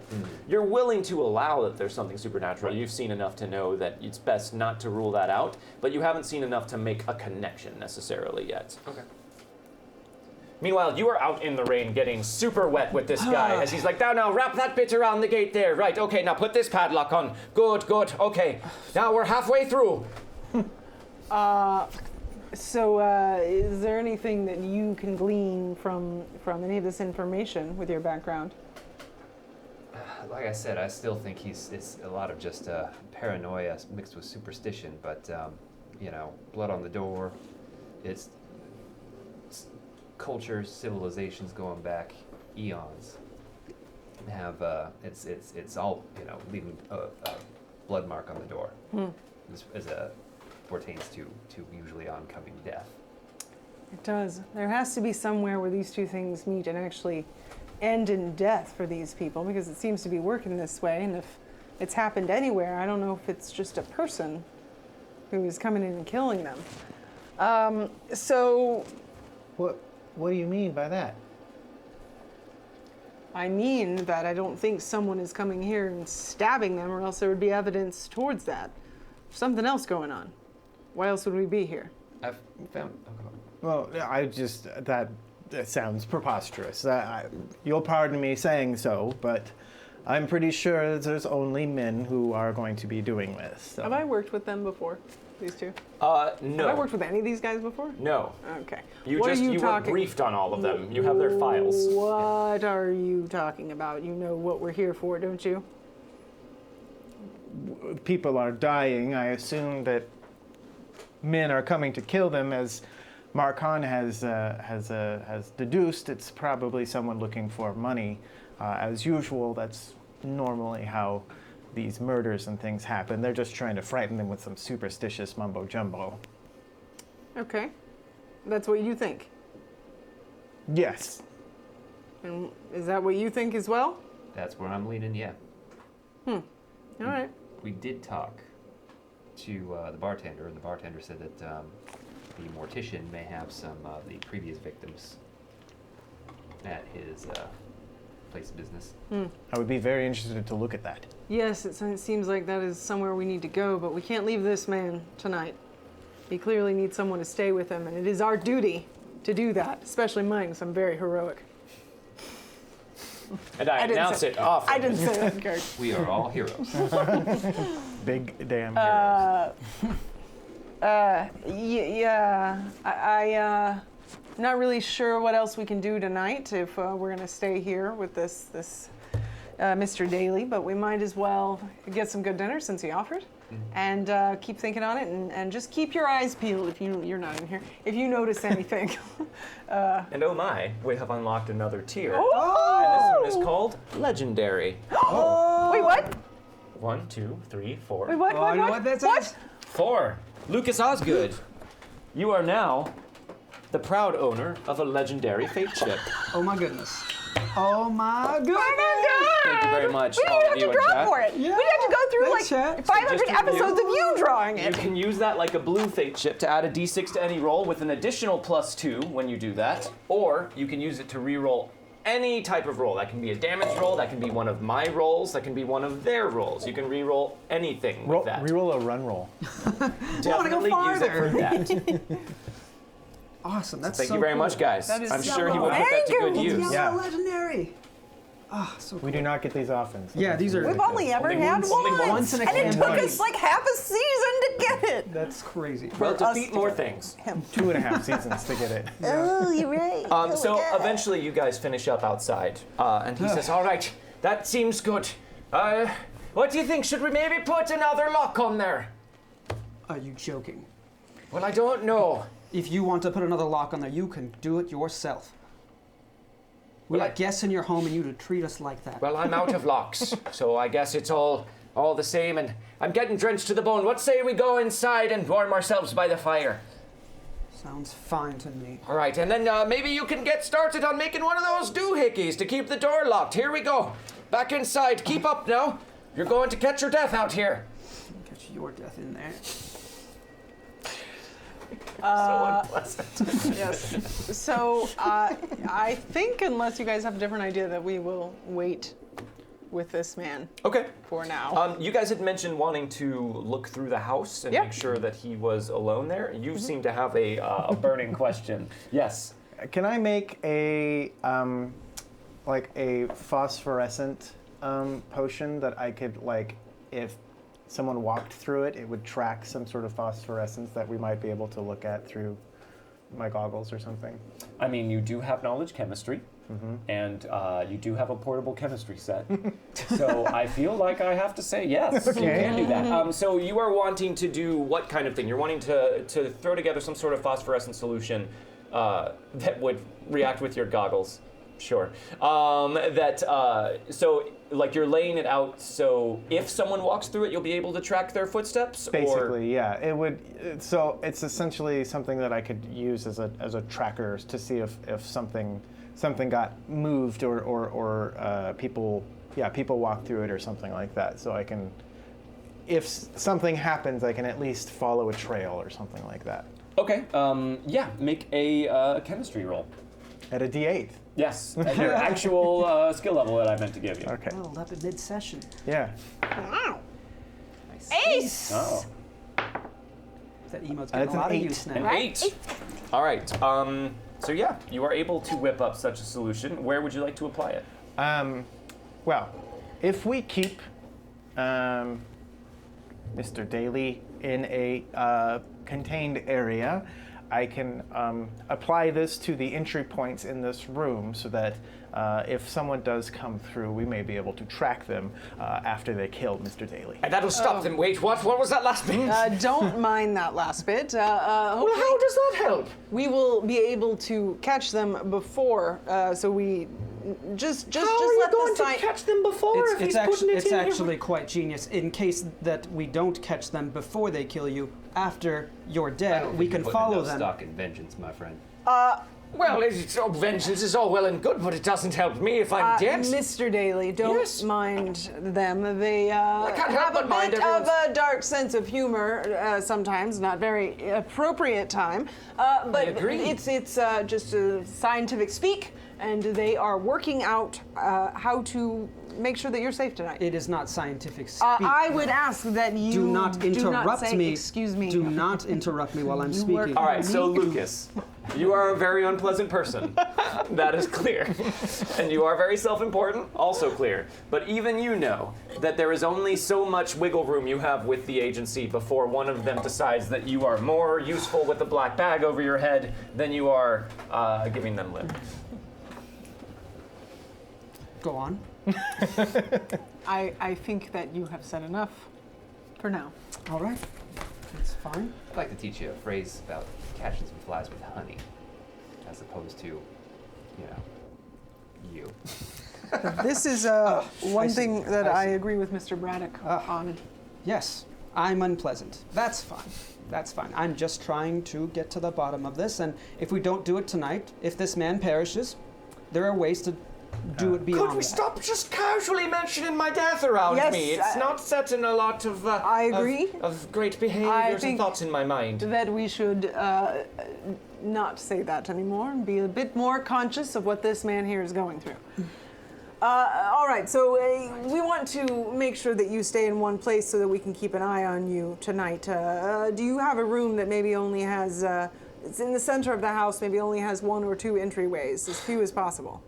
Well, there's my sitting room there with the nice fireplace and a comfortable chair. There's only the access to here, the hallway, the front door, and then the rest of the house. Is there a window in that room? Well, there is. But if I were to choose any room to be the room that I die in, I'd at least like to go warm and comfortable. All right. That's fair. And as none of you seem particularly confident that I'm going to last the night, I think that perhaps will be the room that I choose. All right. Why don't you set up your experiment or what have you at the entrances, including the window of this room? I'll put it at the entrances, also around the fireplace, as that is technically an entrance. Santa could come. Yeah. Yeah, Santa. It's Santa. We don't know that it's not Santa, That's but true. it's We not don't. Santa. We can't rule Santa out. Devil Santa. But also Krampus like is his name. entrance or doorways or whatever just outside of this room. Okay, so basically there's the front door, the front entryway. Yeah. There is the doorway from the foyer into the sitting room, and then there is a doorway from there into what appears to be some sort of library. Okay. So there's a doorway in the sitting room to the library and to the foyer, basically. Okay. So just a little bit around there, maybe around the front door, around those 2 entryways, and then around any sort of from the fireplace, the window, and any doorways into the sitting room. Okay, sure. I think that you could probably sprinkle around enough of it to cover that. So since this is a portable chemistry set, I'll don't have a probably lot say of stuff. right. So you can probably concoct one more miraculous thing with it Sure. before you'll probably be tapped out for your travel set. Once Mr. Daly's found a spot to sit in to wait this out, can I set up my gravitic field enhancer?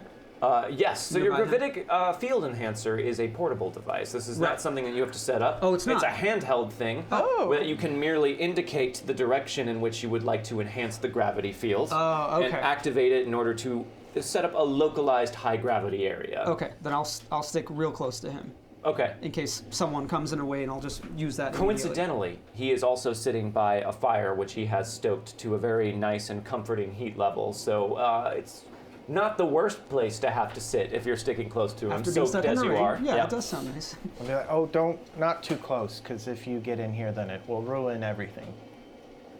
Oh, all right. Yes, this would be the your ability to track my murderer after I'm dead. Yes, quite right.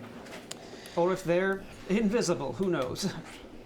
Is that Which a would be- possibility? No, it's impossible. No, it's not impossible. It's not impossible, but it's We You not can likely. actually turn invisible. So Yeah.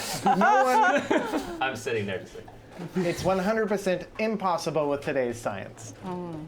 Well said. well, that is correct.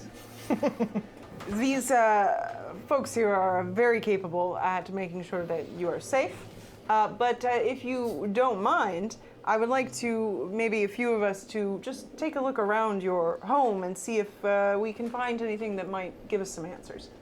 You do what you like. I live alone, as I said, so it's a bunch of empty rooms upstairs mostly. All right. Well, I'm gonna go take a look around, and why don't one of you stay here with Mr. Daly? I will take care of him. All right. I have to stay for the gravitic feel enhancer. All right. Well, you and I will take a look around. All right. Okay. So, yeah, I just want to kind of, I don't know, look around, see if I could find an office. Just we don't have to go through the process of actually looking around the house, but if there's anything as we wander around that maybe stands out that could be helpful, can I make an investigation roll or something like that? So- I do have that. you are staying with Mr. Daly. Yes. And you are also staying with Mr. Yes. Daly. So both of you make a notice roll for me to search through the house. Us? Okay. Notice. I got a 6. I got 6. 5. A 5. Okay. So are you guys splitting up, or are you kind of just going together? It's not a huge house. I mean, it's got a few rooms downstairs and an upstairs. I'd probably say split up, just cover more ground quicker. Okay, sure. So Oren, you kind of walk through the upstairs, and as he said, all of the rooms up here are largely empty. There's one bedroom that appears to be used, and that you would guess is his room. But the rest of the rooms have furniture covered over with sheets, or are just completely bare and dusty. So you kind of poke around through some of those, lift up the sheets, and make sure there's no one crouched under there. You give the upstairs a thorough search, but you don't detect anything unusual or anyone else present in the house. And you're pretty certain of that. I'll grab some sheets and pillows. Okay. All right, yeah, Just there's grab sheets and plenty of pillows. those. Yeah. Well, if we're going to stay here the night and we can't sleep in a bed, Might as well be comfortable. right? Or build a pillow for it. Or build a pillow fort. I mean, if the man's going to die tonight, Should be in a pillow fort. right? Yeah. I've always wanted to die in a pillow fort. You check around downstairs. So there is the sitting room, which you've already seen, the foyer you've already seen, the library, there's a dining room, and there's a kitchen down here. The kitchen does not seem to get a whole lot of use. There's a lot of canned goods, very simple fare. The dining room also looks like he mostly eats for one, doesn't look like he entertains many guests. Everything is very nice, though. It looks like maybe he was prepared for guests and just never really had any. In the library, you're looking around, and it's just a fairly simple library. It's well appointed. The shelves are nice wood, well stocked, but you don't really see anything out of the ordinary in any of these rooms, so you're just sort of walking through the library and just casually perusing the books to see if there's anything. And there is one volume in particular that catches your eye because it is sticking out from the shelf and looks like it was maybe recently read through. And that is a book titled Irish Tales and Folklore. I'll take that out and take a look at it. Okay. So you pull it off the shelf and just kind of thumb through it, and it appears to be a book of, for lack of a better term, fairy tales, folk tales, myths from ancient Ireland. Anything that jumps out at me? I mean, not without really knowing what it is that you're looking for. I mean, you could take some time to peruse it more thoroughly. No, I'll take it back to Mr. Daly with me. Okay.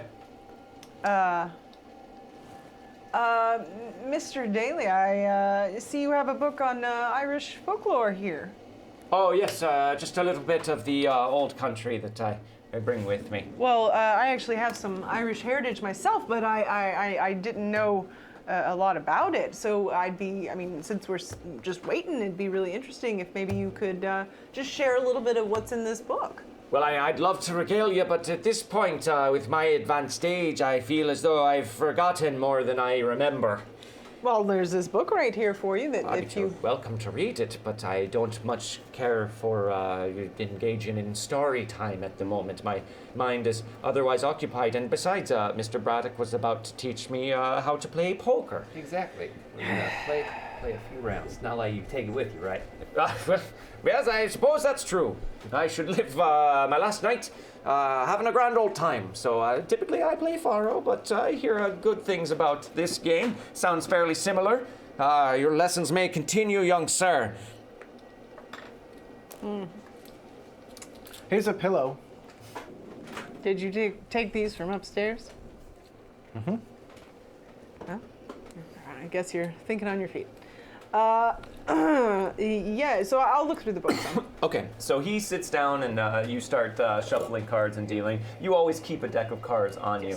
That's for two reasons. One, because you're a gambler, and two, because anytime you cast any of your spells, a spectral deck of cards appears in your hand, and it's much easier to kind of obscure that with an actual deck of cards, so it looks less suspicious if you just have one on hand. So you're teaching him poker? Yes. And he sits down and plays enthusiastically with you. You are building a pillow for it? No. No, not really. Not really. But if there's time. Maybe. What are you doing? Anything in particular? Just chatting with him. A Okay. little bit, you know. He seems more than happy to engage in idle conversation and seems willing to talk about anything other than the impending late hour. Are you all right there, Boyle? That's quite a cough.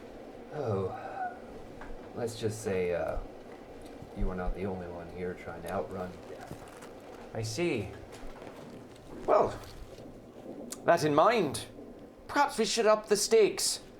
I'm feeling a bit more confident with this game now. I think maybe I could give you a run for your money, as it were. I welcome being challenged, sir. All right, well then, ante up, good sir. What are you doing, Orin? I'm making sure that my goggles are showing the phosphoric solution that I have put around. You can and- see the unbroken line in front of all of the entryways that you have set up. I imagine when they were entering and leaving the room, you were very careful to make them step over Yes. the lines that you had set up. How about you, Lucas? I gotta sit close to Daly, so I'm probably watching this poker game to see if anybody's cheating. But I won't call it out. Just want to see. Okay. As a person who likes statistics and such, Okay. wants to see if anybody is using that against them. So you're just noting the hands? Yeah. And as I'm sitting next to him, but I'm sitting next to him in a way where I could very quickly reach over and touch him if need be. The old man? The old man, yeah. Okay. And are you cheating? No, I'm playing straight. Okay. All right. Yeah. Well, that's mighty kind of you. Yeah. Wow, what a good guy. I am At a- your heart, you're a I- pretty good guy. I am a hero. So you keep saying. And then you are reading through the book. All right. Do you have investigation? Mm-hmm. Will you make an investigation roll for me, please? 4. A 4. Yeah. All right. That is enough for a success. So you guys are just kind of whiling away the time, keeping yourselves occupied as the night slowly ticks by, and the storm continues to go on unabated. Every now and then there's a loud peal of thunder as the rain just kind of pours down outside. But it's relatively nice and warm here in this brightly lit, firelit room. You're slowly thumbing through this book and just kind of looking through it. There are these little ink sketches that accompany some of the stories. And you're reading some of them, and some of them you're just kind of skimming. There's a lot of stuff in here about leprechauns and banshees and the fair folk of all different kinds. But as you get about 3/4 of the way through the book, there is a very, very small illustration that catches your eye that appears to be a very dark horse with a strange rider on top of it. Now, the drawing is smaller than some of the other ones, and so it's hard to make out all of the details, but it looks as though rider doesn't have a head, and he appears to be using some sort of strange-looking whip. Mr. Daly, pardon me for interrupting your game here, but Yes. I just wanted to show you this one particular tale here in this book. Is that?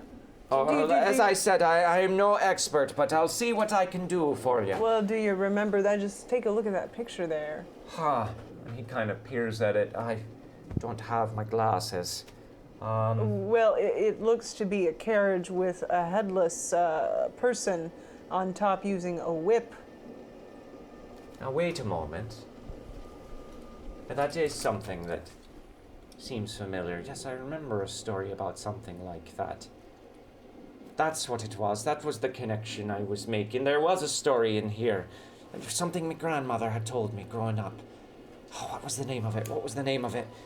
Thank you, Jim. Jim jamming away. Thank you for the Sub. Don't shoot people with that. Dullahan. It doesn't hurt them. It's fine. I'm sorry. Say that again? Dullahan. Dullahan? That's the name of the creature. Creature? Dullahan, yes. Yes, a dark rider with no head on a horse from hell itself. Carries his head beneath his arm. Grinning it is, with a smile that splits its face in two, and uses a whip made out of the spinal bones of a damned soul, and comes only when he's summoned to take the life of the people that the summoner decree must die. And who is the summoner? Someone who knows the rites and rituals that are needed in order to summon the Dullahan. I think, 13 nights he rides. 13 victims can be named, and one each he takes each night. At 13 minutes past midnight, oh my gosh, I've been such a fool. Of course, how could I have forgotten this? That's what this is. That's what it is that's been attacking these people. is there anything in that tale about how to stop it? I don't recall. I believe there's no way to stop a Dullahan from taking who it is named.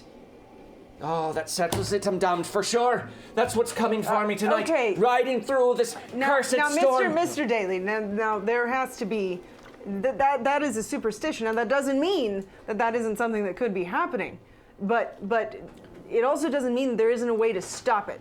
So this is a good step. I think that we both might be right here, Mr. Braddock.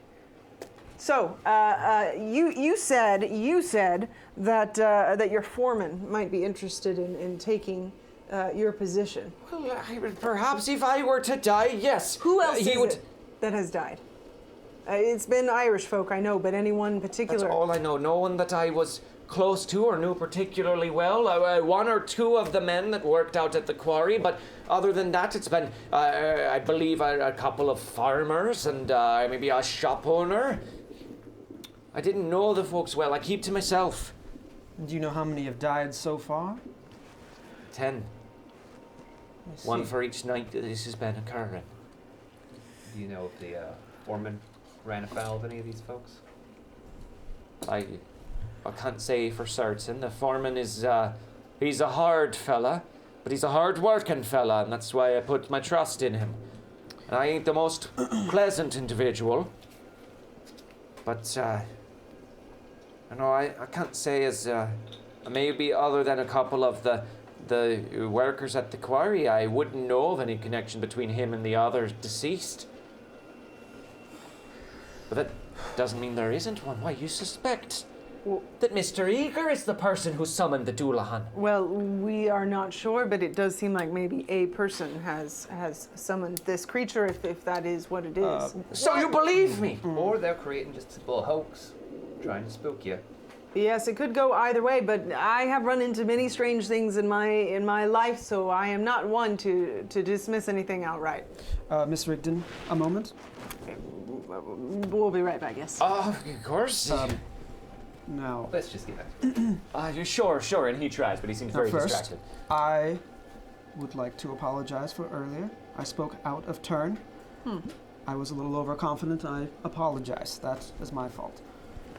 That is all right. I accept your apology. That being said, I don't think you should be filling this man's head with superstitious and bunk. I am not filling his head with anything that wasn't already there. I am trying to soothe his worries and make him feel heard on the night that he may die. You think a headless man is coming and killing people in this town? Well, just like Mr. Braddock said, it could be someone who is making the poor Irish folk here think that. But it could also be something more. Otherwise, why would we be here? Yes, why would we be here? Understood. All right. Let's continue. All right. What is it exactly that you're doing there with the lenses in those strange goggles? Oh, well, actually, what this does is this helps me see the phosphorus materials in the tincture that I have applied around the entranceways. This would be the material that you're going to use to track the Dullahan after it takes my life. Yes. That's correct.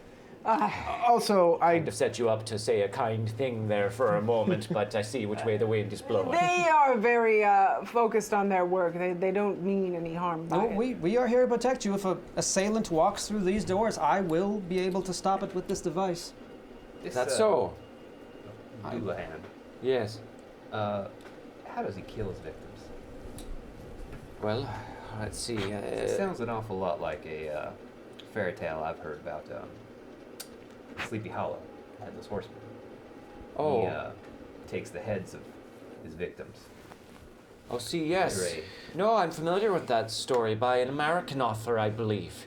But see, that story, if my memory serves, was inspired by stories of the Dullahan itself.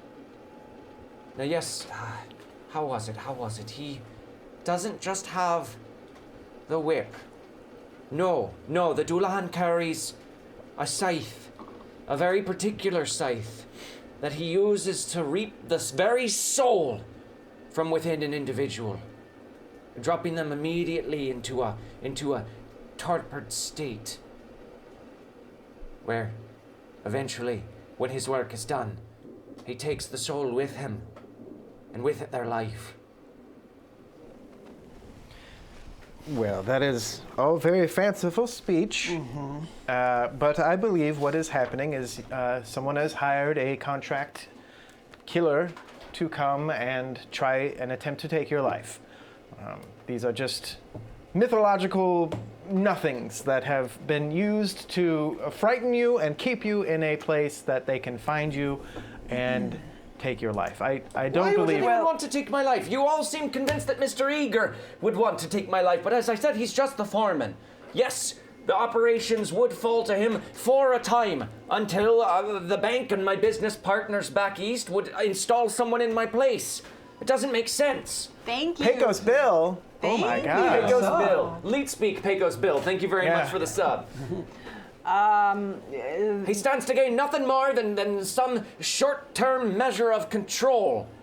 Now, does that strike you as something that would inspire someone to learn the dark arts necessary to summon a creature such as this? Well, if you don't think it's him, then is there anyone else here in town that you think might do that and would want to see you and these other folk dead? I don't know. Apparently someone in the town is secretly a witch. If I may ask, as this tends, as it appears they are using traditional Irish folklore, is there a Irishman in town that may have something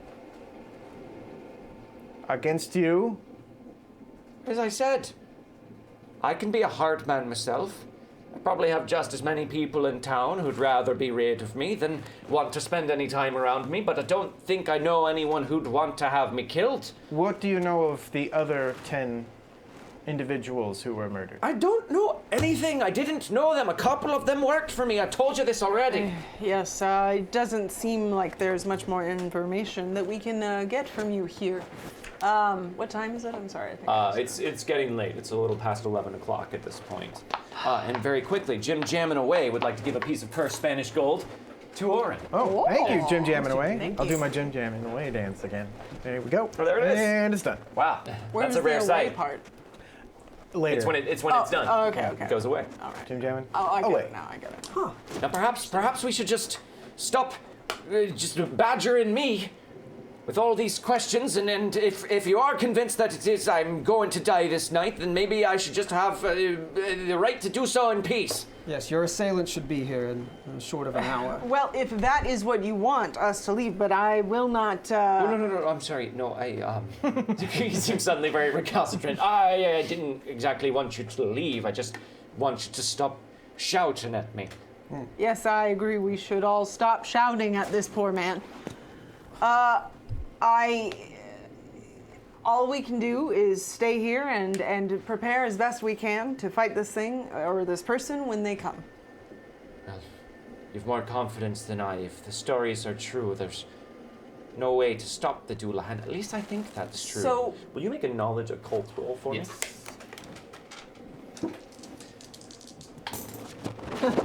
And I'm having Right him into make the this roll coins for you. because his ability exceeds yours, Dino Rigdon. That is a 5. Yes. So that is a success. I'll reroll it. Okay. Thank you very much. Whoa. All right. Well, you get to keep the highest result. Okay. So you Oh, keep great. the 5. Oh, nice. Yeah. It's always pretty risk-free to reroll. So you, at the mention of the term Dullahan, and now knowing sort of the direction in which you should focus your recollections of your occult knowledge that you've learned, knowing it's Irish, and knowing in Irish folklore there were many creatures that could be impeded or warded against, or perhaps even driven off, often with metals of some kind. Now, it was a different kind of metal for each one of these creatures, and you're not specifically familiar with the Dullahan specifically. And I could say the word specifically 6 or 7 more times Oh, in that okay. sentence. But I won't. It's gonna mark it But down. your guess would be that some sort of metal, a specific one, would be helpful in this. Okay. Meanwhile, Mr. Daly has just kind of gotten into a chair and crossed himself in and sort of sunken into himself and just stares into the fire. I share this information. But you don't know what specific metal it is. No, I don't recollect.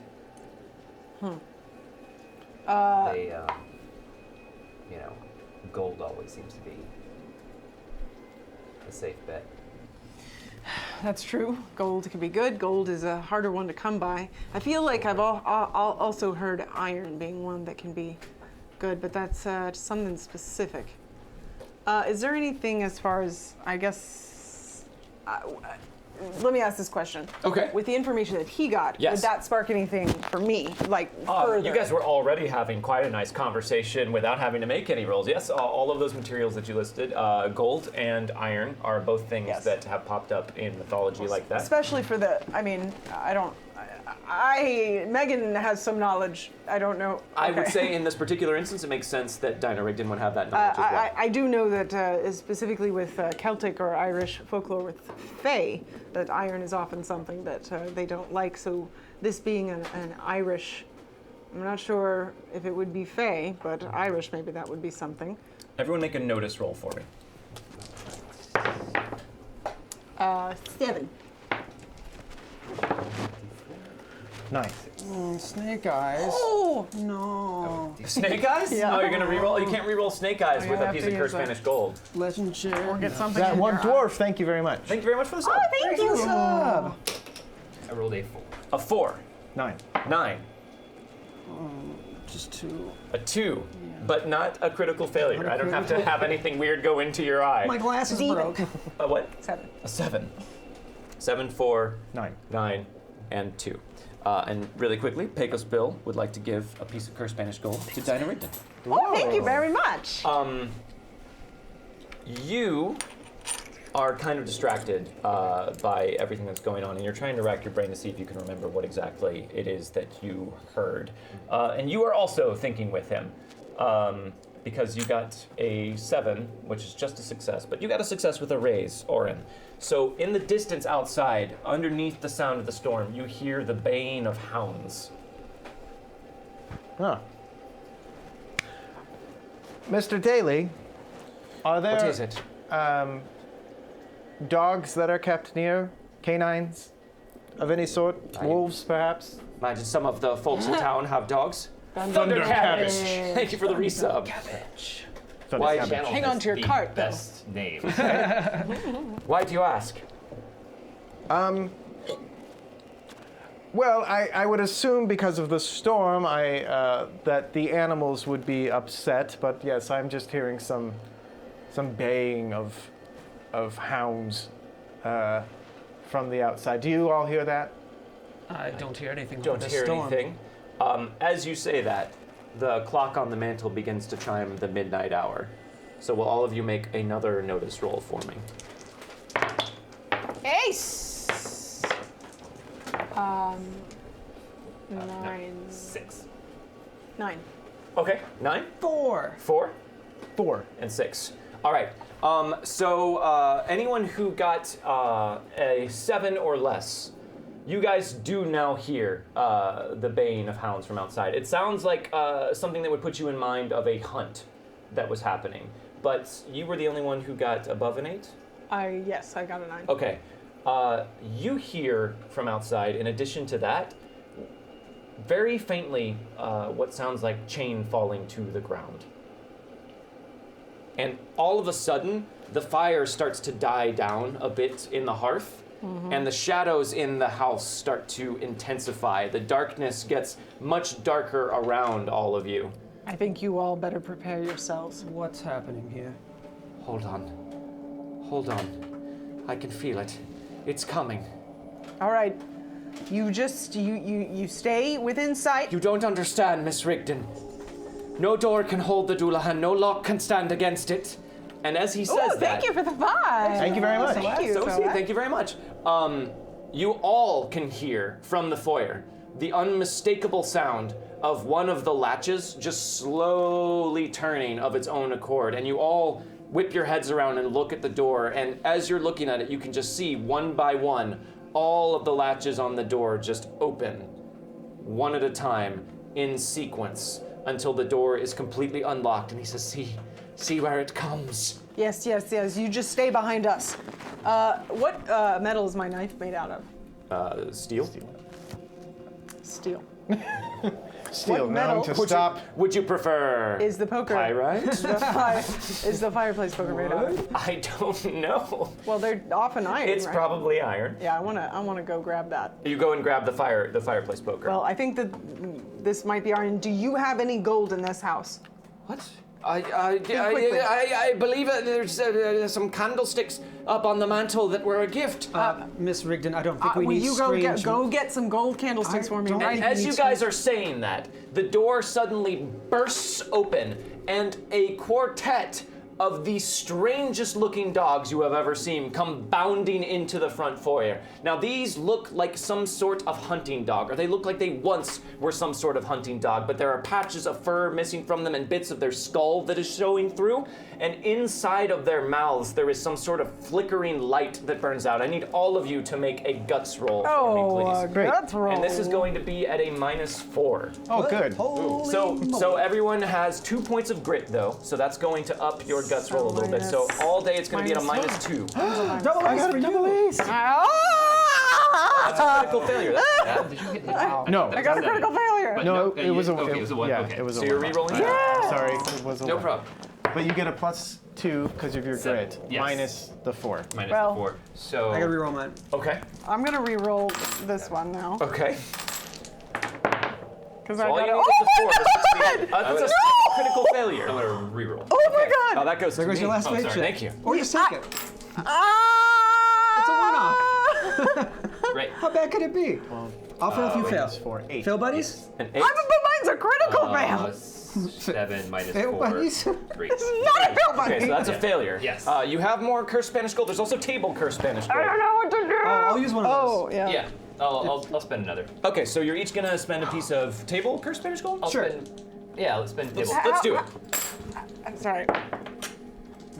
It's not meant to be. No? Oh! Feel buddies. It'll be fun. No. Oh no! Oh no! There's my more God! Spanish gold on the Feel table. buddies. Wait, but I got a critical failure Yes, you again. did. So how bad is critically failing? Oh your my guts god! roll? Of a guts roll? It's a one-off. I don't know if there's necessarily anything intentionally bad about a critical failure. I just feel like I might need this bait chip. I will say, Use one of his fate chips. Okay, yeah, I'm gonna do that. No, you can't do that. He almost let me. But you could spend your last fate chip. I know. Feel buddies. I Are just we don't re-rolling? want to. Okay, There's no. more cursed Spanish gold. She can't re-roll a I can't critical. re-roll it with cursed Spanish. No, I'm not saying that for you. I'm saying that No, for no, you. I'm fine. I'll fail. You're gonna keep it? I'm gonna keep it. I rolled Hello, I can't first mission fit. for you, rookie. Yeah. All right. We have. Hold on, real quickly. Thunder Cabbage is going to give you a piece of cursed Spanish gold, Dinah. Thank you. Emperor Thank you, I need Riptide forgot to distribute rerolls when he's subscribed to Iron Keep, and wants to give 2 to Lucas and 2 to Dinah. Oh, thank you. Thank you very much, Emperor Riptide. And we you also so unlocked Coffin Rock. So, the prize package for this will now include my favorite starter module for Deadlands Whoa! Reloaded and a town which I loosely based Coldwater Creek upon as a PDF. Cool. So now you fully have everything. I want it. Yeah, you just start up. Cool. So, everyone's good with their rolls? Yeah. Fail. Okay. Succeed with a raise. So there is nothing specifically outlined as being bad that I'm seeing for a critical failure on a guts roll. So I need all of you to roll a d20, which I probably Roll didn't yours give with you. advantage or So here you disadvantage. go. There was the worst one. Oh. That's glow in the dark too. So Roll a d20, right? A d20. 18. 18. Nat 20. Okay. dropping twants. I don't think that's good. You rolled a I think 20? that's Yeah, I bad. did. I Okay. think that's bad. No, it's fine. I know, I think it's bad. What did you roll? I got a 14. A 14. Okay. So, you develop a minor phobia Okay. related to hearing howl. We'll say howling. You Wait, can what write about that the down. name howl? This is really only. You don't have to remember that because you're not playing with these Phobic characters Castle. going forward.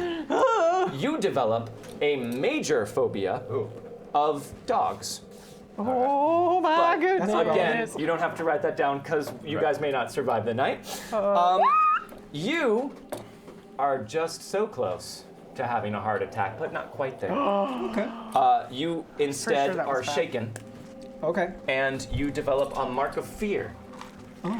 So all of your hair falls out of your head. Oh my god. Your body just goes into such intense shock that your skin just retreats from all of the hair on Do your we need to head. make a guts roll for that? No, 'Cause that seems you like don't that see it. You are chain or- guts well, roll. so you develop alopecia, Oh. Like instant alopecia.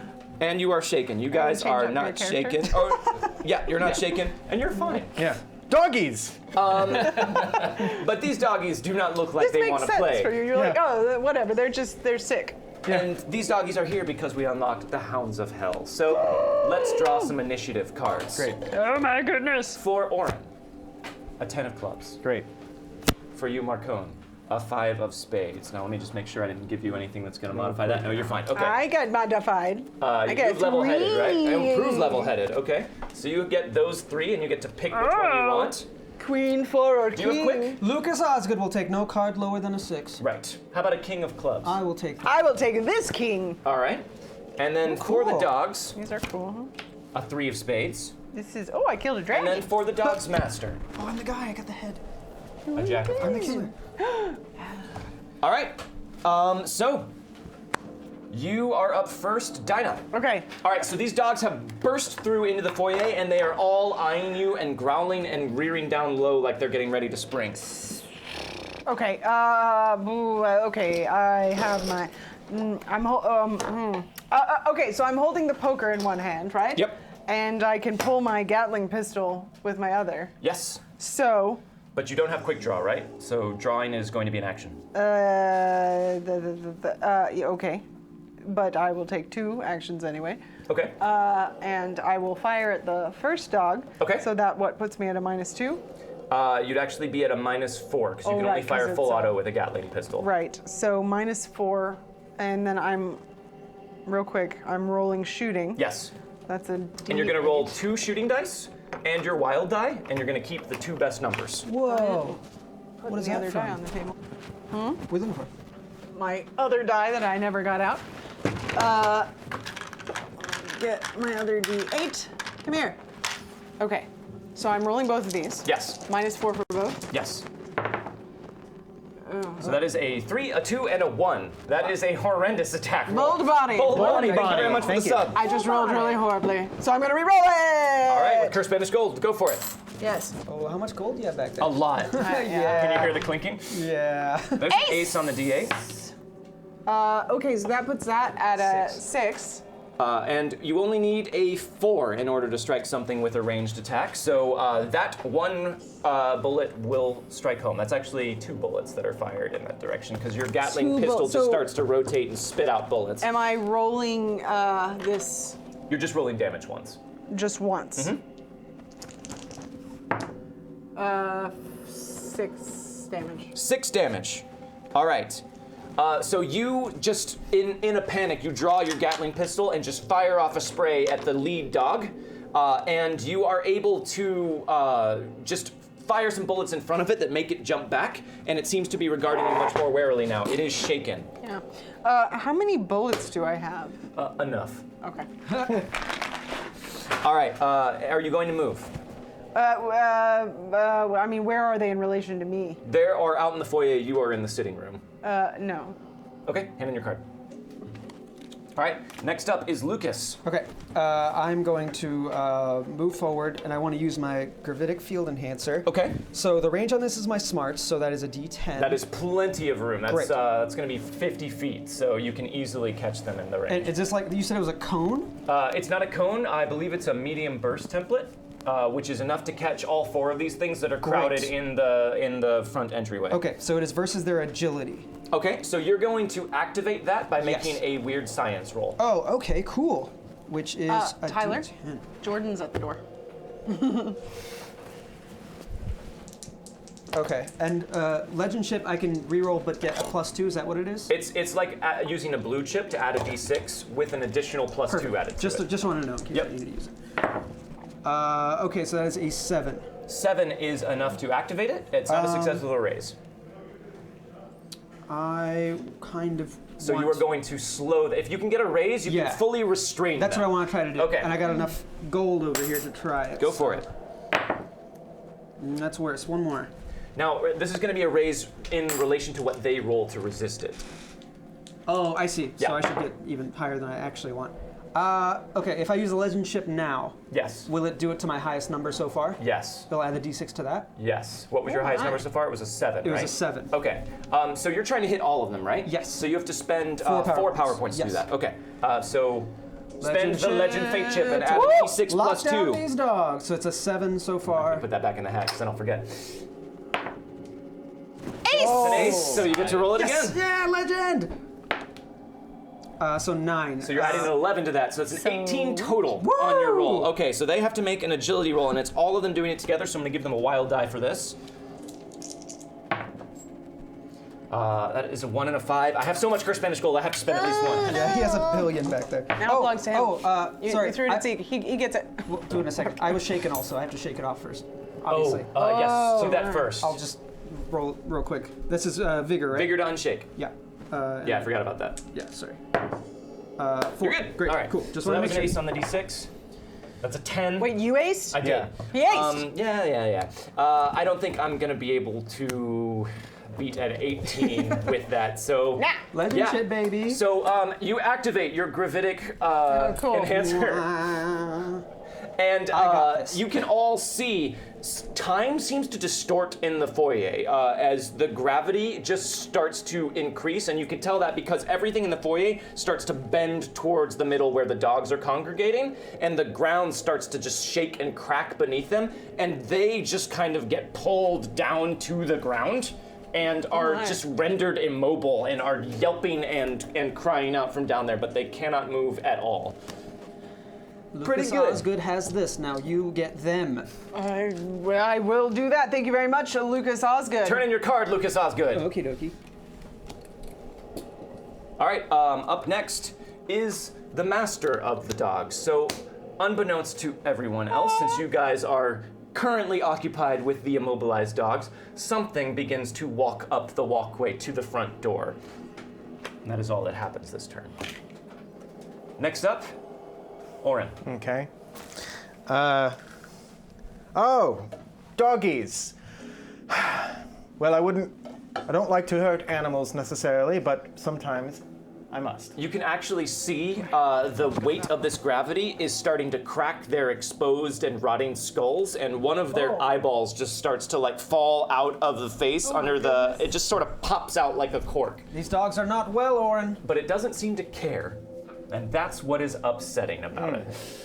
But they seem pretty incapacitated at this They are point. completely immobilized. Immobilized. Yes, they cannot move, but they Okay. are not incapacitated. But they can shoot fireballs from their mouth. Well. Bees? Bees from their mouth? When they bark, they shoot bees? Well, it does look like we are in for a little battle, so I've always wanted to test this. I apologize if I change. And Do what now? and I take. Can I take 2 potions at once?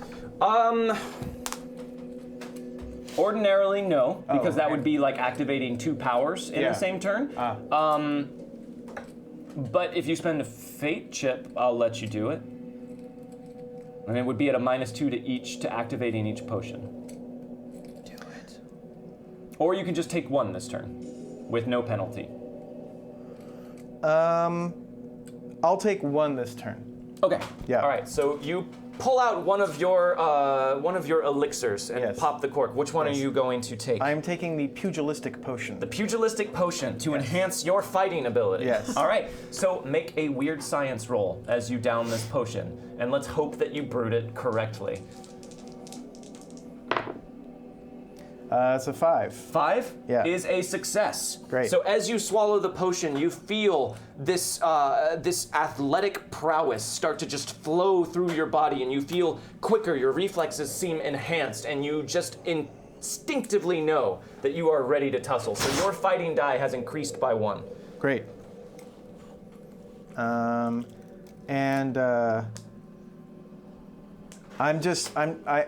If I get close to the dogs, do I realize that I start getting into this gravity well, basically? You are not going to be affected by this, actually. You Oh. could stay enough outside of it that you could attack the dog from the perimeter of it without being affected by it yourself. Let's Okay. narrow it a little more.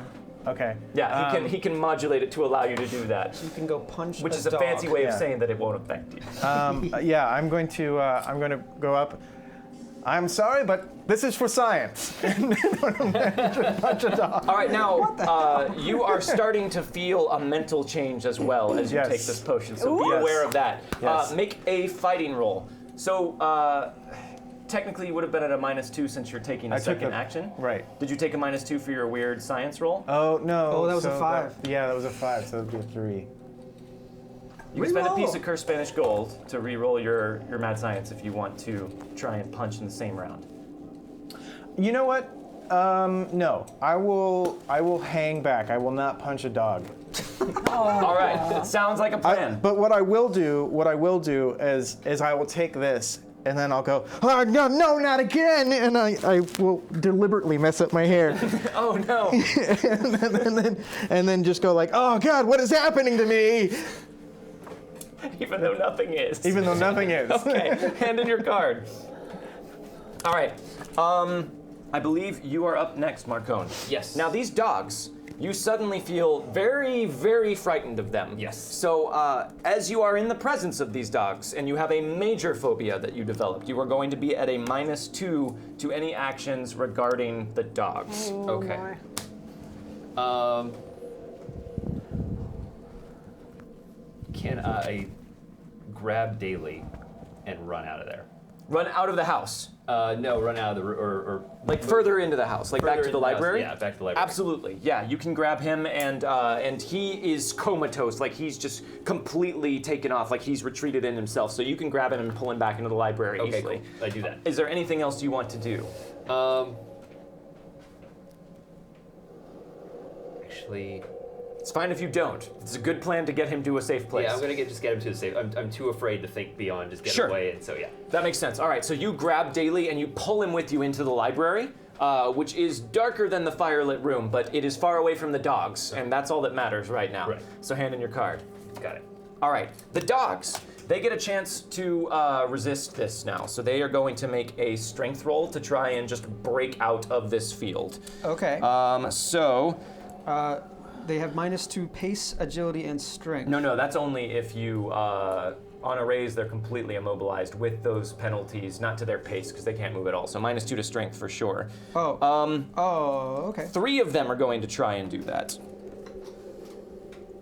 Well, I'll do what the other one does first. So you are probably at the front, because you kind of went over in order to point the However gravitic close I field need to be to do enhancer. this. Yeah, yeah. Okay.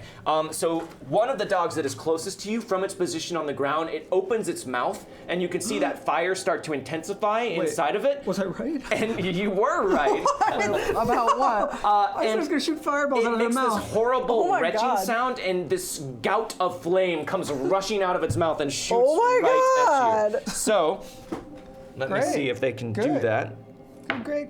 Good. It's an ace on a d6. An ace on a d6. All right, so that's an 8. So you have to make an agility roll that can beat an 8. Do that. I have dodge. Is that -1 to that? Yes. So yes. 7. Yeah, 7. Okay. And this was agility, you said? Yes, I forgot you were quick on your feet for a scientist. I am. I have to run away because people want to beat me up because I'm a douchebag. No, that's terrible. There's a reroll. Okay. I got a 2 and a 3. My That is last not it. reroll? Yeah. There's table rerolls. Yeah. Oh, there let's are. use one of those. Yeah. Okay. I don't care about anybody else, so this is gonna go great. Ah. We are rolling not well tonight. Oh no. I'm okay. I'll leave Except for that you. to one. Well, I got. Give us some of that No, potion. it's fine. It's fine. You're gonna take it? Yeah, it's fine. Do you want one? Okay. I could test someone else. I've already lost my hair, so like, what could they do with the fire? You know, right? Yeah, a lot of damage. Don't take my eyebrows now. Wait, they're gone. 9 damage. What is your toughness? It's a 5. 5, so that is a hit with a raise. So you are shaken Oh, my. and wounded. Oh, So you're gonna try and soak. So you're gonna spend a fate chip to try and soak that Yeah, wound. yeah, Make baby. a vigor roll. Viggy. Soak it, soak it, soak it.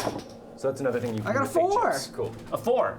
That is enough to soak the wound and the shaken. So I've you done it. see it start to breathe out this gout of flame, and you freeze for a moment as you're about to be caught in this oncoming inferno. But just in the nick of time, you recall yourself to your senses and just kind of leap, not nimbly or gracefully at all, but very clumsily to the side, and it passes right by you. Yeah. The other dogs are going to try and break out of the field. Yeah, try it. What the son of That's a... an ace on the D6. Ace! That's a 9, but it's -2 because they have. And I think I'm still trying to beat your 18. Good luck. Oh my goodness. All right, I'll spend 1 reroll on it. I hope people are using the new STS aced emote. Okay. I hope they're not. It's not gonna happen. All right, so they remain incapacitated by it. Yay! Now this lasts for 3 rounds, right? It doesn't say. It says drain is 2 / Oh, right, I didn't write it on there. It does last for 3 rounds. Okay, though. cool. All right, Great. or it should have duration on the side. No? No, you didn't. Was I fill just a out bad duration. person? All right, fine, whatever. It lasts for 3 rounds. So that was the first round of combat. Let's do the second. Oren, Yes, that's in again. Marcone, Thank you. take your pick. Ooh, an ace. I'll take this Oh. ace. Okay, fine. Thank you, thank you, thank you. What do we get? A 9? For the dogs, not very good. And for the master of the dogs, a jack of clubs. All right, so Ace is up first.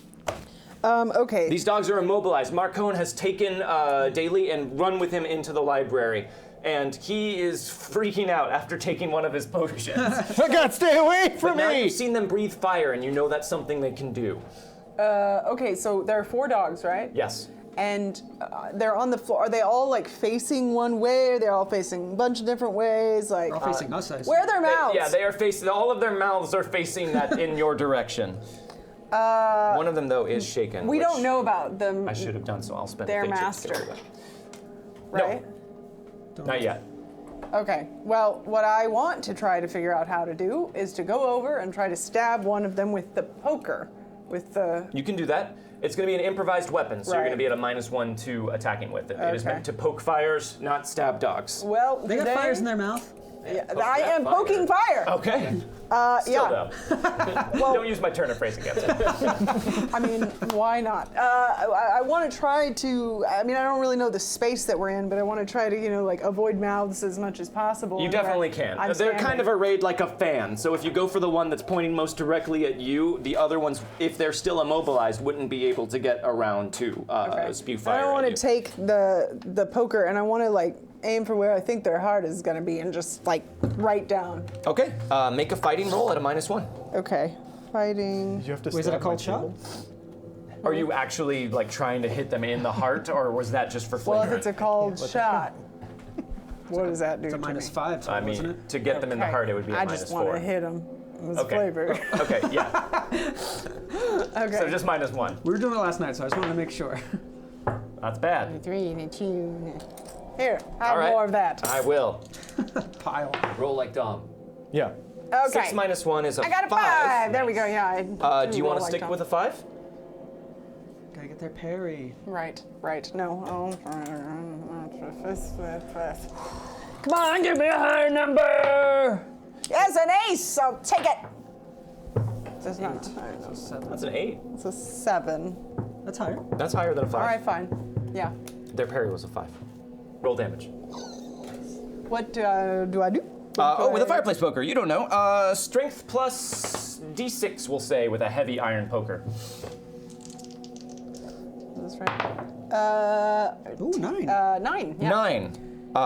That is enough to, you stab down through its rib cage, and you're almost positive you get it right in the heart, but it doesn't really seem to affect it as much as you were hoping. Guess it It should've does been seem to distract it a lot, so it is shaken, but it is right. not dead. It's undead. Oh. You keep telling us Hand that. in your card.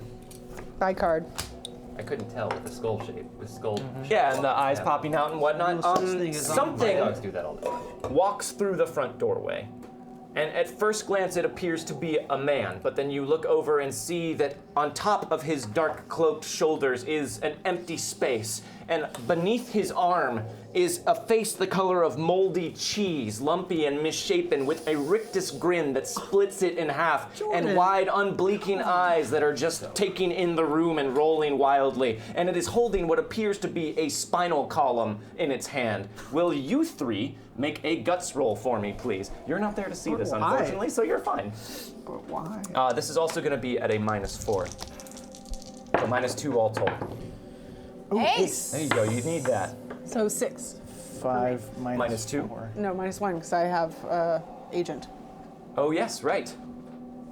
Let's see. So that's 7 plus my grit. So with my 9 grit, -4. -4 is a 5. 3. I should What? probably try to. No. I rolled the hell? a 5 What's plus a 2, which is a 7. Just tell me what your It's a final 3. number is. It's a 3. A 3. Okay, re-roll if you want. You're re-rolling. Yeah.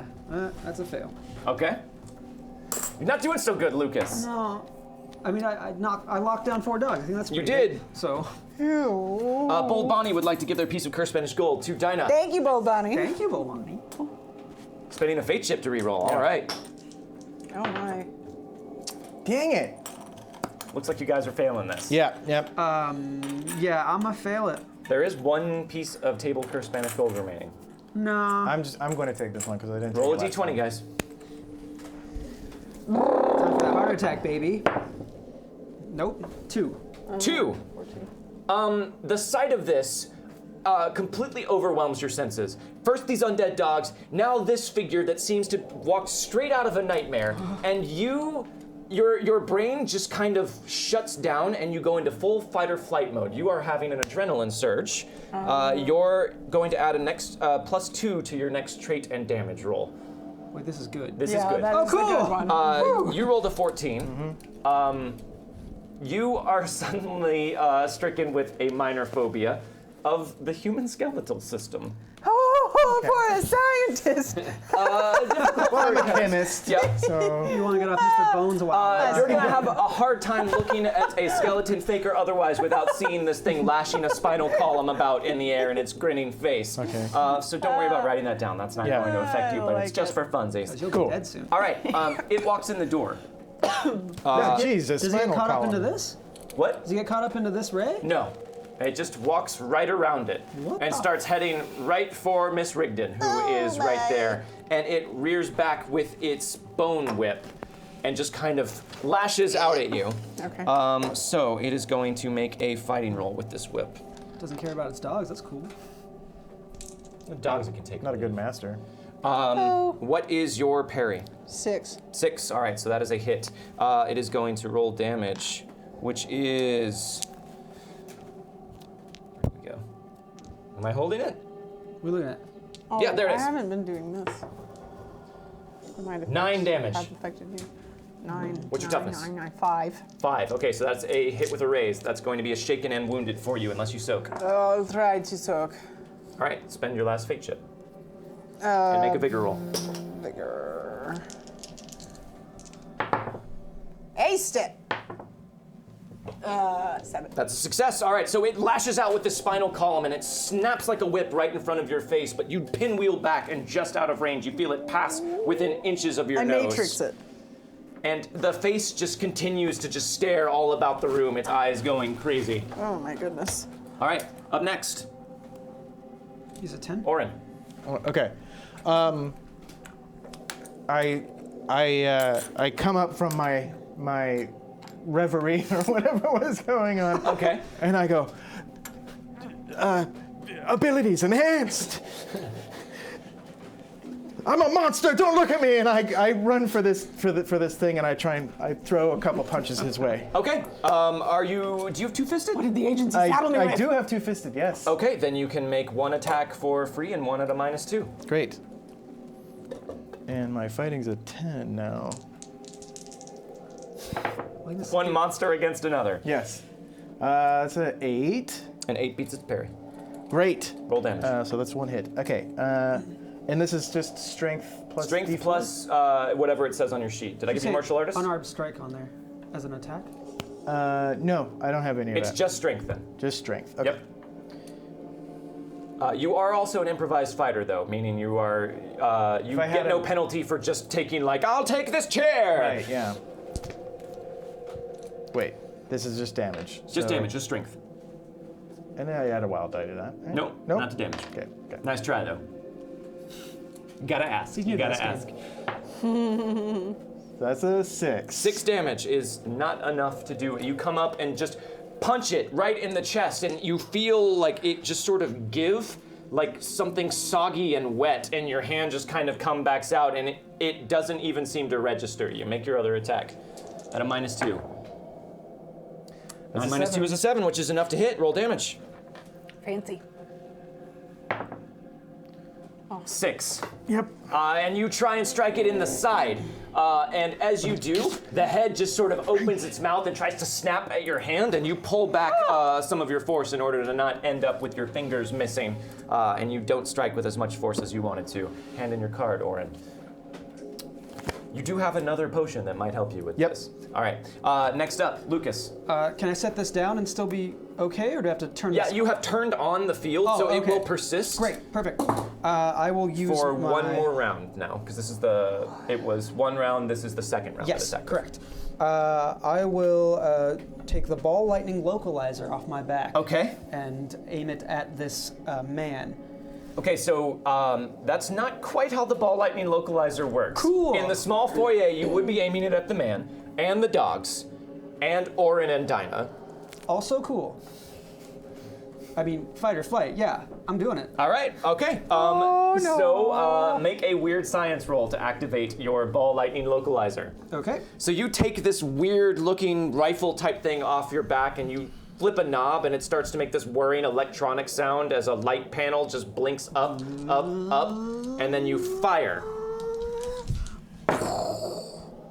That's a So that's at full- +2 because Oh. of your adrenal response. Your Oh, adrenal that's right. response. Am I trying to hit? Is this just a success? This thing? is just to activate the ball lightning. Oh, then it's a 6. All right, that is enough to activate it. Cool. I've done it. So roll 2d6 damage. 2d6 damage. So as you do that, nothing happens for just a moment, and then a ball of lightning just appears right in the middle of the foyer and starts to like glow and arc, and then it snuffs itself out and explodes out in an arc of electricity. Oh my. Cool. Oh, that's an ace on your damage die. Oh goody. It's a 12. 7, so it's 12 damage. Okay. It incinerates the dogs. The dogs are just reduced to ash by being struck by all of this lightning. That's good. The Dullahan kind of staggers back and looks shaken. Oh my. But it is still like looking about wildly at everyone. What are your toughnesses? Well, it's a 5. 5, okay, so that is a hit with a raise. So you are wounded and shaken. Okay. What is yours? 5. 5, okay. So you would also be wounded and shaken unless you want to spend that last fate chip to soak. Yes, I do. All right. And I will say that as the dogs go, even though they are undead and unfeeling, they all yelp piteously, which you hear. Sounds like dead dogs dying out in the foyer. Oh, it scared me. All right. Just a little though. 5. 5 is enough to shake baby. it. So you are not shaken, you are shaken and wounded. Yep. All right. Sorry about that. hand in Miss your card. Rigdon. Are you? I mean, I'm doing what's necessary. The potion works! The power's Diamonds surging before through me clubs. now! So you are Well next. done, Orin. I calmly. peek out the door after I hear the dogs are gone. Okay. And I see, obviously, the Dullahan. You're gonna have to make a guts roll, seeing Yes. the Dullahan. So go ahead and do that now.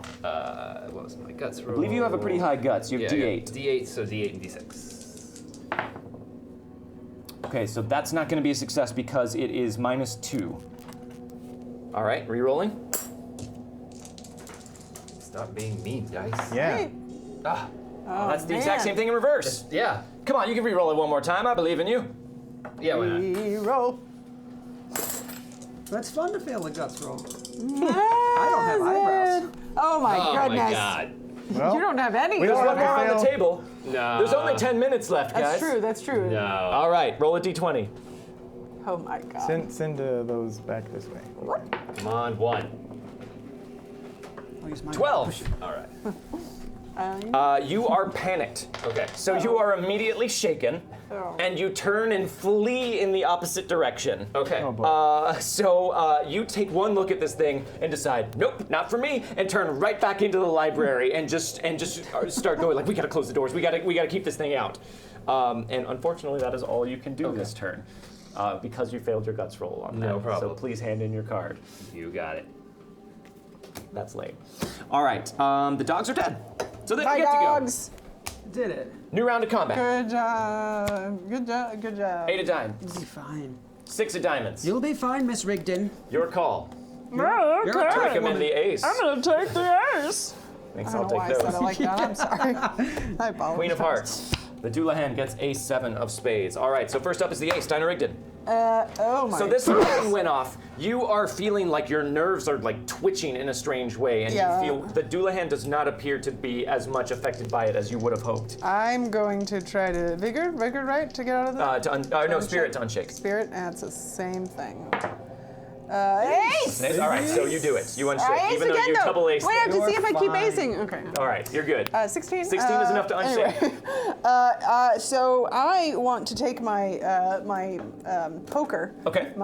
And like I don't know how far I am from this thing. You're close enough But to run up to it, and I gotta protect everyone in this room. Okay. So I'm gonna go right for the heart. This will be a called shot you're because gonna make a called shot to the heart yeah, I think with an improvised weapon, so you're at a -5. Uh-huh. It's gonna go real well, you guys. So wait, I'm rolling my fighting, right? Called shot to the heart. That is a critical failure, Oh, and you have no fate you're chips out of everything. with which to do anything. So you go running at it, and you are rearing back with your fireplace poker to gonna stab it get him! right in the heart. And as you do that, it lashes out with its whip, and just the whip just curls itself around the poker, and it pulls it out of your hands. And as it does that, you see the poker just being bent and twisted in the air, and it flings it back to the wall behind it, and just turns to face you. Hand in your card. Bad luck, guys. Bad luck. All right. I don't think we've ever Queen of Hearts actually is next. had a crit fail because we've always Yeah, I had know. something. We've always Yeah. had chips. Yeah. I've rolled it like 3 times tonight. Can I change the setting to this for the LBT? So it's more damage? It looks like it's a narrower thing. No, a large burst template would be that's large? bigger field. But who would be in that field? It'd be the same as the medium, right? It would be, yeah, and it might include anyone who is in the next room, which no one is. So this one will hit you in addition to everyone in the foyer. It wouldn't hit them in the library, though. I'm fine with that. You want to make it bigger? Yeah. It doesn't make it do more, so you can make it do more damage, or you Oh. can make it bigger, or you can do You don't both. need this. I just want to make it do more damage. Okay, so you can up it to 4 power points then to do okay, that. yeah, I'll just do that. But it's still gonna hit these two in the foyer. But I can't make it smaller and make it more damage? No. Okay, that's fine. You're gonna up the damage. Yep. Okay. You son of a bitch. We have All right. nothing. You are never going We to. have nothing to unshake. Roll weird science. It must be done! Oh my god. No, I applaud you using when you're science. So that is a D10. It must be done! So that's a 5 A 5. to activate it. Okay, that is enough to activate it. So roll 3d6 damage. Can I borrow a 3? And the thing is still shaken. As you kill me with my own die. A The moment. The Dullahan. The doula. Oh. A moment, Dullahan. Oh my god. That's an you ace on aced that, it. so that's 9, it's 10 plus.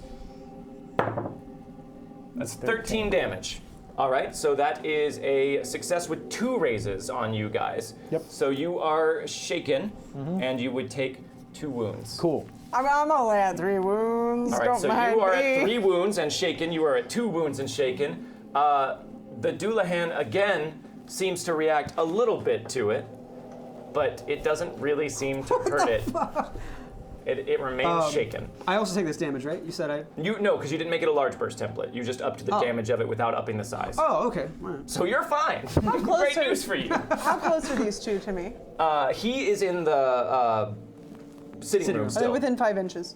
Yes, they're all Okay, within so that. whenever you unshake, you get a +1 to your unshake Oh roll. yeah, from her command edge. Okay. She's very You should have gotten commanding. that earlier, but Lucas Osgood is fine. Hand in your card, Lucas Osgood. I'm That less is worried about fine. you, more You worried don't about take your it. friends. All right, I Friends. believe you are up, Oren. And I'm shaken. So what do I? You have to unshake with a vigor roll. With the You vigor have roll. 2 wounds, right? Yep. So the vigor roll is at a -2. But you get a +1. Yes, so a -1. Okay. Because even though she's almost dead, she's very commanding.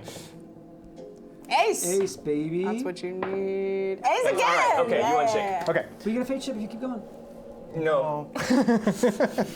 All right. So I unshake, but I still have 2 wounds. Okay, whatever. The adrenaline of the pugilistic potion is still coursing through Yes. my veins. I go, oh, you're a tough customer, hey?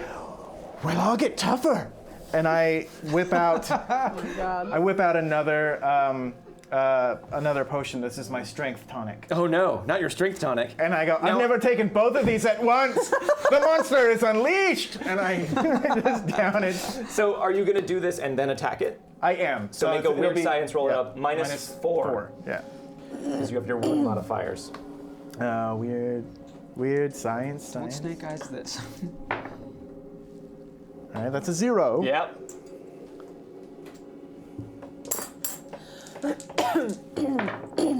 Nice. Ace, baby.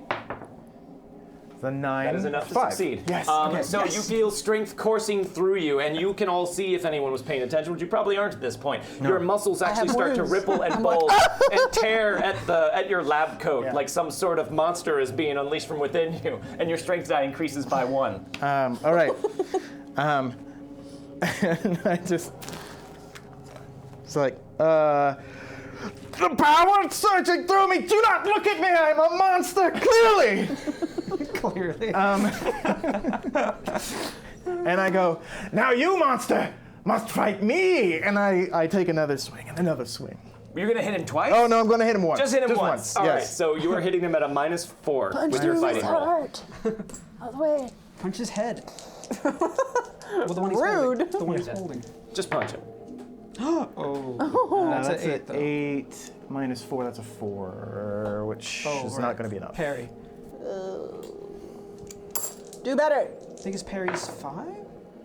That's not Ooh, better. that's not better. You got one more piece There's of one on the Spanish table, roll too. There's Yeah. one on the table. Come on, baby.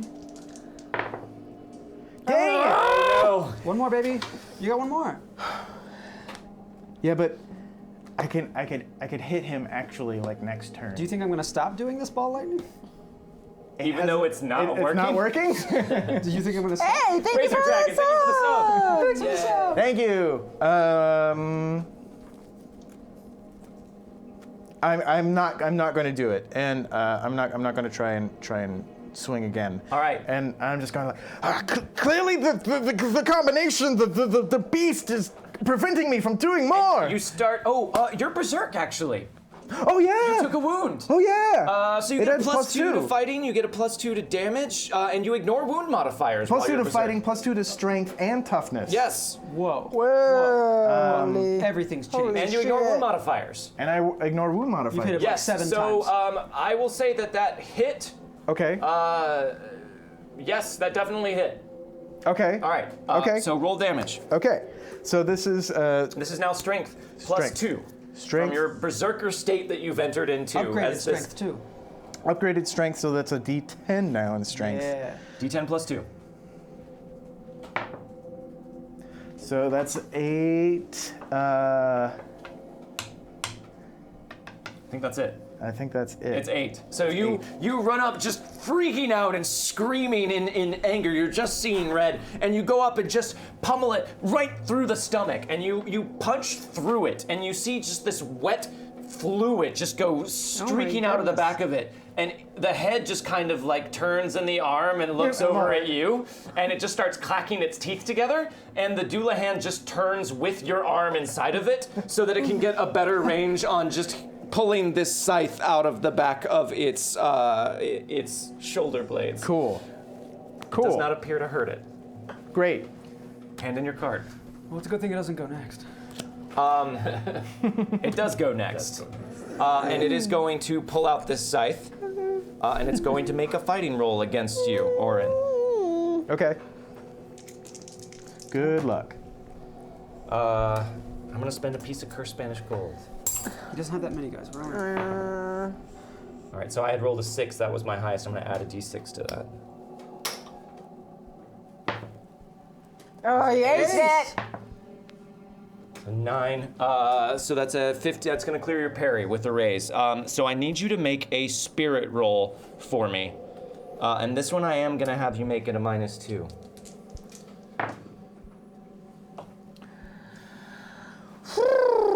You have 1 piece of cursed Spanish gold, Orin.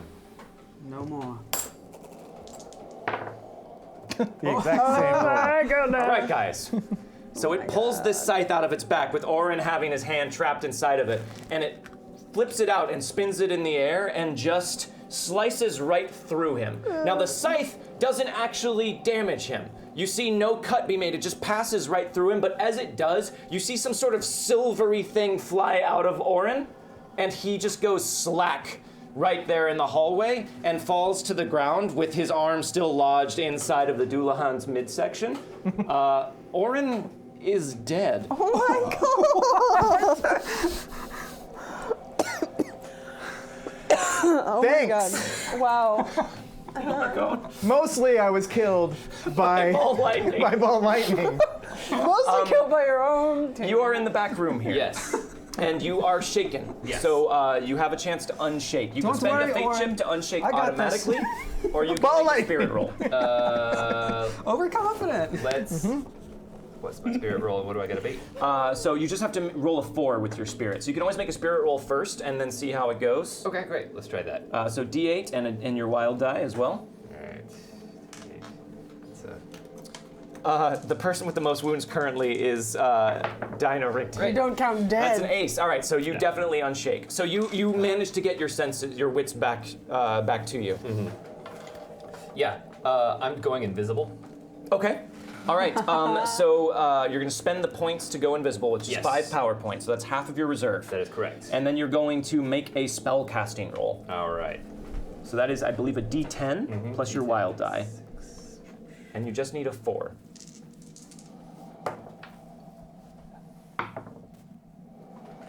A 5 will do it.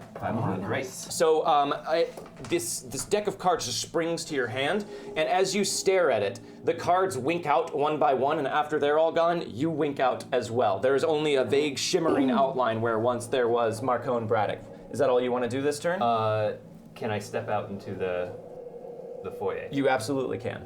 And then that would probably be your turn at that point. If you wanted to take another action, I would have had to put a penalty on your spellcasting roll. Okay. But you could spend that card there and take another action. We'll just say your spellcasting roll had no penalty. Actually, I'm gonna rather than that. We're almost out of time. We are. Let's do it. Okay. So yeah, I'm gonna spend this. Spend it. Yeah. Spellcasting penalty. Okay. And then, can I see the? Do I see any iron? Anything that that? There are the, are the candlesticks? gold candlesticks on the mantelpiece. And you go for those? Yeah. If I go for those, are they going to see like a floating candlestick? They will. Okay. Yeah, 100%. And But spooky, right? Oh no, I'm out of here. if I move across the room, does the thing react to me at all? Does it Ball look lightning. like it? Already It's ghosts not here. concerned with you Go right now. away. Okay. Lucas Already a ghost. from Razor Dragon. Thank you, Razor Dragon. I'm gonna throw a soul blast at it. Okay. Ordinarily that would not be possible, but since we're at the very end, I'm gonna allow it, especially because all you've been able to do so far is flee in terror. Right. So roll your soul blast. This is gonna be at a -2. Okay, cool. So this is gonna be activating the spellcasting roll. So here's how this works. You can fire 1, or you can fire 2, or you can fire 3, or you can fire 1 big one. Let's fire one big one. 1 big one. Okay, so it's gonna cost you 2 power points. You're gonna make your roll. 7. All right, so that is a success. So from your invisible vantage point, another card comes just shooting out of your sleeve, and it starts to just grow and build up this wave of energy around it as it spirals across the room, and it strikes the Dullahan. Roll 3d6 damage. Nice. Nice. Here. Just roll those. More d6. Thank you. So many d6s. Ace them all, ace them all. That's not bad. 13. 13. It strikes the Dullahan, and as he stumbles backwards, you see it start to look around, and you see its wandering eyes cast on the shimmering outline of you, Marcone Braddock. It is shaken, but it is not wounded. Oh my goodness! And at this point, since we are out of time, and based on trends that I'm observing, I'm going to narrate the rest of this fight. Okay. Lucas once again sets off the localized ball lightning, trying to up the intensity Yeah, in his I'm going as high as fervent possible. belief that science can defeat this thing. And it goes off again in the room, catching Dinah and frying her where she stands, and blowing Marcone backwards into the room. The Dullahan is unaffected. It's still. Weird. And as you fumble desperately with the settings, it comes over and slices you with the scythe. And just like Orin before you, your soul leaves your body and you slump to the ground. Dinah, I'm sorry, you were fried by the ball lightning. Oh, I'm just gonna. Well, you're dead too, so expect me to follow you around. And then it turns and looks at you, Marcone, and you get the impression that it sees you. And you have decided that discretion is the better part of valor at this point. So you jump up, and as you fade back into visibility, you run into the library and grab Daly, and then run through the back door of the house and out into the night, fleeing desperately into the wind and the rain, trying to do whatever you can to get away from the Dullahan, as it staunchly and steadily follows the two of you out into the night. And that is where it ends here. They don't all get a happy ending, everybody. It is not called the Weird West for no reason, but I was going to be so great in the agency, work my way up, but no, I got settled with this guy who killed me. You go up to heaven and we're all there, and you're like, a moment, please. Excuse me, you do not belong Buddy here. comedy with Daly. I am sorry, guys, that did not work out better. But you guys performed as best as you could. You just had some unlucky rolls. Yeah, you there. would. I was really hoping for a Joker to get pulled. I know that would that would yeah. have been great. you were not going to be able to do any damage to it without something made of gold. You were right. In Irish mythology, it is even something as small as a gold hairpin can drive a Dullahan away. So it you were wasn't- so close. It wasn't iron; Damn it was it. the gold candlesticks that you needed. If only I wanted to be the guy from the Haunted Mansion. Yeah. Oh, that would have been great. But had the fight gone longer, there maybe would have been a chance to use that. But as it stood, it looked like things were turning against you. So thank you guys for doing this. It doesn't look like there were maybe any survivors from this one, but all the same, you tried your hardest, and at the end of the day, that's what matters. And thank you very much to all of you who subbed. Yes, thank you. We are going to throw this back over to the Wildcards clips, and then there will be a chance for us to talk about a little bit about Wildcards this season. Zeke, thank you very much for guesting. Yes, it was thank lovely you. to have you. Yeah. So amazing. I know that Thank you have some place to run off to. You're welcome to stay for the Q&A if you can want. stay But for if the Q&A. Okay, great. Great. So let's run that clip, and then we will see you over at the couch, Or not. or not, Or just No, right we here. might maybe just right be back over there. Going through this grass is going to make finding mines extremely difficult. I still think we are all working under the assumption the mines are real. All people have to do is suggest that there are mines in the area, and it stops people All from right, even well, you wandering go into this first grass. and start looking for mines. Let's do this. Gabe just starts walking. Gabriel Pryor, what the hell are you doing? Okay. You can't. I'm not trusting a damn sign that says not to come through an area. If you explode, I'm going to kill you. You won't have to worry about it if I explode. Y'all ready for this? The practice of making a horse carry its tail high, and to a lesser extent to encourage it to move in a lively fashion by applying an irritant such as raw ginger to its anus or vulva. Raw, though. Historically, the process, the purpose of which was often to make an older horse behave like one that is younger, or to temporarily liven up a sick or weakened animal, was known as fagging, from which the modern term figging derives, and involved a piece of ginger, onion, pepper, tobacco, or a live eel. What? Well, that's easy to get. That feels. Oh yeah, I mean you can find an eel. Denver's got Sorry. tons of eels. With our voting That was skill. too Yeah. good not to just... Denver's Well, the city. hey I could guys, find an onion at the very least. that is some pergola level information that we all learned today. So take that out into the world with you and do something with Now it. you know. Treat your horse right. I'm going to put some don't do that. ginger in your pergola. Would you care to read the message? I will read the message on my own good time. Thank you very much. I ask because I will, of course, turn the other way while you do so, so you do not have to worry about privacy in any way. I am not heavily worried. If you wanted to read the message, you would have had I plenty of don't- time to do so, but I am sure with your professional demeanor, I would like to make it very clear, Mr. Pryor, I do not wish to read your message. it has never even crossed your mind. It has not. I've had it with me all morning. You can ask anyone. You can ask Miss Byrne. I did not read it. Please do ask her when she does, because I mentioned it to her earlier that I did not read your message. Nicholas, I believe you. Here. Thank you very much. I toss him a quarter. Thank you. Again, as always, you can just hand it to me.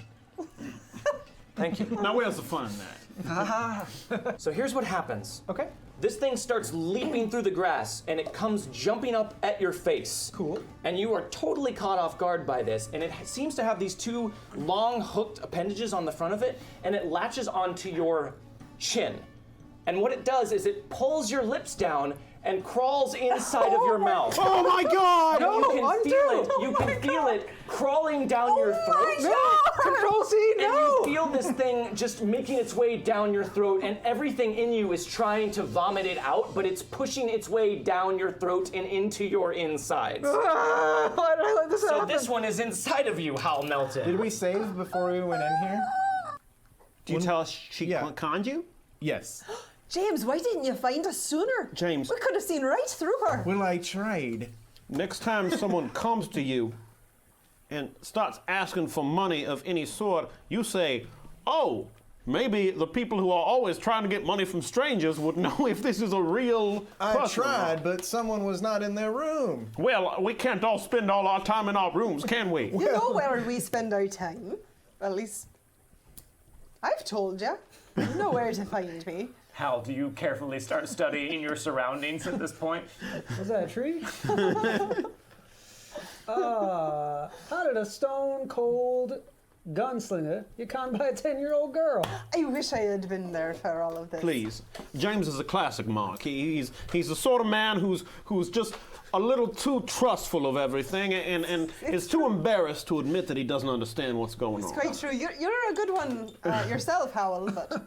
He just opened up about this to you guys, and you're all talking in front of him about, yeah, he'd be terrible at this. Totally makes sense that he fell for it. Hal's a little too honest to be a particularly good Mark. Yeah, I think so. I think just you can we all use on the separate honesty horses? against... No, we're riding. unless they're walking beside you. No, One of we're- them's on, I'm on yours. Yeah, she's I on yours. insisted. then that means you're riding behind Hal on Gussie. Yeah, but I think we're close enough that we can have this conversation across Sure. things. Yeah, we're side by side. James strikes me as the sort who's had some liaisons and could therefore be embarrassed about them in the conversation, whereas Hal will remember every woman he's slept with and probably feel bad about any of them that he did not treat properly. But you could use that against him. Well, perhaps. How But, could you use that against... I've only slept with the one. all sorts of ways. Oh, yes. It'd be quite fun if we weren't friends. I wouldn't do that to Not that you. we've planned this sort of thing out in a hypothetical, but... I'd like to ride up next to him and take my foot and kick his foot out from under so he goes out. Oh, James! And then start riding. all right, look. So Gabe almost falls off the side of Gussie because all of a sudden his support is taken away. I hit James and then on you the just shoulder. trot off Yeah. ahead. Look, I'm just like, James, if someone came to me and was talking about gunfighting, I would go to you. I hoped you liked my little show. I'm watching everywhere you go.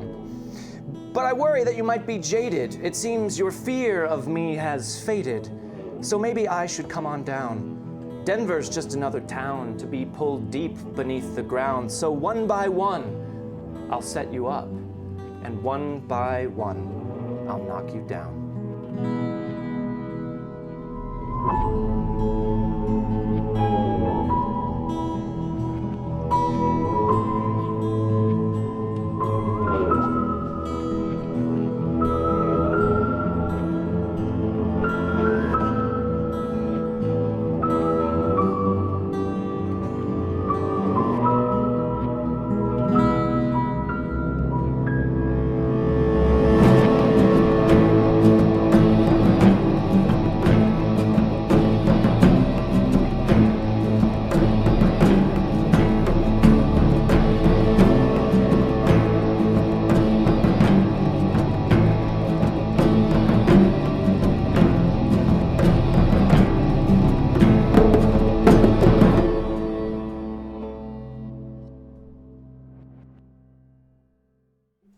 Spaghetti. Hello! Hey, welcome back. We're still here. We're still here, we didn't leave. So interestingly enough, all of the people who have been interviewing the other casts on today's subathon are sitting at this table right now. The intro, we're gonna look at chat here, and the intro is amazing. Thanks again to Grub Yes, for yes. editing that. Yes, that's It great. is awesome. Spaghetti. Spaghetti. Yeah, Wait, spaghetti. we are shouting that now. So before we start taking questions from chat, you guys can feel free to start asking questions. But I just want to say thank you again to Zeke for coming and being Yes, thank you so It much. was a pleasure having you at the table. It was really great. Um, really great. and that is kind of a like a little slice of life from what we do on Wildcards from time to time. It's not typically quite that deadly, although this next session may be. Oh, man, you're worrying us. I know, you keep saying that. I'm not getting a new costume, man. Right? What the hell? TBK spaghetti. But did you know anything about Deadlands or Savage Worlds before? I saw some clips. I saw one clip before you even asked me of you narrating a thing. I think it was you. There was a hand that was going down a throat. It was the prairie One of the tapes. most Prairie tapes. disturbing yeah. things. Yep. Like as you were describing it and the way you were reacting to it, I was like, oh my god, this just show looks amazing. And then you asked me to be on it. And I was like, I gotta be on this. So then Thank you for being here. beyond that, and then like doing some that's a quick good question. background research on character types. not much, didn't know much about the system, which is awesome. Like, I Yeah. want to play more. This Yeah, is great. it's a fun system. It is a Yeah, fun it's system. really good. I really enjoy it. It's a cool world. Yeah. Yeah. And I like Oh, how the deadly, world is so I like cool. how deadly it can be. Yes. It's great. It's horrifying, Yeah. but Yeah. if you like your character, And don't do that. have some Okay. questions coming in now. First question from Emperor Riptide is, what monster is everyone looking forward to running into in the Weird West? None of them. So if you guys want No to chime in on spirits. that. Well, yeah. I'd say the real answer for me on that is that I have avoided reading anything like outside of what we know about about Deadlands Reloaded. Not because I am not interested. I'm very interested, but I like it so much They're when being it's completely very a good. surprise. Yeah, I don't know Yeah. anything. Yeah. Yeah, I don't. Yeah, people are like, "Oh, you're gonna run into that thing." I'm just all like, "Oh, don't tell me that." I don't want to know. wanna yeah. know. It's a brand new world to us. Yeah. Whenever people are, I don't know what like, I don't know what you're saying, Razor Dragon. I don't know what that is. I like to, when I'm GMing a game, I like to utilize secrecy and like your building knowledge of the world that happens as you explore it as an aspect of the game. So I asked these guys, and they were already kind of on board with it when we started the season, to not read ahead and not kind of like familiarize themselves with too much. And they've been great, so we've all been sort of exploring it together. Was that your first TPK? No, that was not my first no, TPK. it wasn't. Almost every one-off. I have we've only, done. well, yes, that's true. I have had a couple of one-off TPKs, but my worst TPK, my first one, I was teaching a group of new players how to play Pathfinder with the Pathfinder beginner box, and I was like, oh, I'll teach you RPGs. And in that adventure, there is a young dragon that they can encounter that they are supposed to talk their way around, but they were like, we attack it immediately. And I was like, okay. And I rolled on my first roll with its breath attack, and it just wiped everyone out. And I they was were like, I hate this game. I was like, so that's RPGs. Sorry. Want to play again? It's supposed to make me feel bad? Yeah. Favorite TV show growing up for me was The X-Files. I was obsessed. My room was covered in it. Went to Roswell for birthday in 6th grade. Cool. Went to the FBI building in 8th grade and toured it. I was nuts. A question about how everyone's enjoying being in Denver. Yeah, Love it. Oh yeah, Denver's great. It's great. I love focusing on the Baron and the search for the Baron. We're taking a trip to Denver, all of us too. Yeah. Yeah, I guess, yeah. Sure, and we're going to stay at the Brown Palace because it's super cheap. It's there. And it's still there. $10 a day. That building is still there. I have it on good authority. It's $10 a day. I'm sorry, sir. I cannot take this. You're here, Nicholas! Oh my God! There was another. So the accent everyone is worst at imitating, really quickly. Rapid fire. What? The accent you do the worst at the table. Oh. Like if someone was like, do this accent, you'd be like, no, please, anything but that one. I don't know. Japanese. Yeah, that would be a hard one. Yeah. That would be I, honestly, most accents, if I have time to practice them, I can be okay at them. But I'll tell you one that I really hated doing was Mexican, and we had to do it in college. It was awful. We did. We had a Because I felt really bad about doing that accent. Anyway. An accent that just would really throw me for a loop. South African. South African would be hard. That one is tough. But that one's just hard in general. Yeah. I hate. That's awesome, Nika, sir. I actually, my least favorite thing is. That's great. That is great. Yeah. My least favorite thing is doing an accent. There's not a lot of accents that I go like, oh no, I should stay away from that. I'm terrified. Like I'll jump in and try most things, but I hate when I'm doing an accent that I know I can do really well, and for whatever reason in that game, it's like, I can't get this to work, and I sound like 6 different people as I'm trying desperately to relocate that voice. That is the worst feeling. Yeah, Definitely had that happen. It's infuriating. Yeah. Peter Buxton, the Baron and his lieutenants. That was an invention of Dom's, the Baron and his lieutenants. The Baron I made into a character who is also named Baron something something in the Deadlands world, but his lieutenants are my invention. And the storyline concerning the Baron has been warped by James Bogue's character history to fit more with that than the way the Baron is written in the Deadlands canon. But I am very excited for you guys to finally meet the Baron and more of his lieutenants. Favorite non-Patreon NPC that everyone has? Favorite non-Patreon NPC? Oh. Yeah, not a Patreon NPC. Nicholas. You like really Nicholas like the... Nicholas is so good. Yeah. Okay. I love The Nicholas. front deskman at the Brown Palace. Nicholas is good. He's carefully neutral. I feel like I towards also got to say everybody. Ludi's pretty good for how. Sure. I really like the doctor back in Coldwater Creek. That was an asshole. You What? You mean the You're doctor good or at the Scottish. prof? The doctor. Isn't that the one The doctor. who sent us to get? He didn't know. Yeah, you need to know. I liked him. Yes. He was helpful. I was gonna say most of the rope. time. Yeah. He's not an But NPC. isn't Steven, cuddy no parents. This means something. Roped Well- is not a Patreon NPC. He's not. Oh. No, He's a Rope- good- Yeah, I Created. like him. You can do a Scottish accent. Yeah. Somebody- Yeah.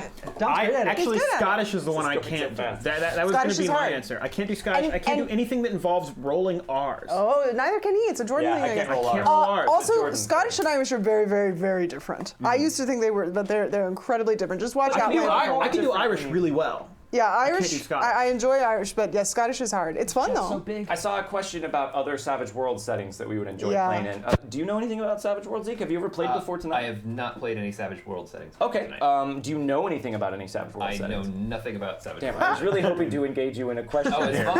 I'm just hanging out. Another Savage Worlds setting that I would want to play in. Hold on, wait. How much more loose story do you have, and where is the party at in that story?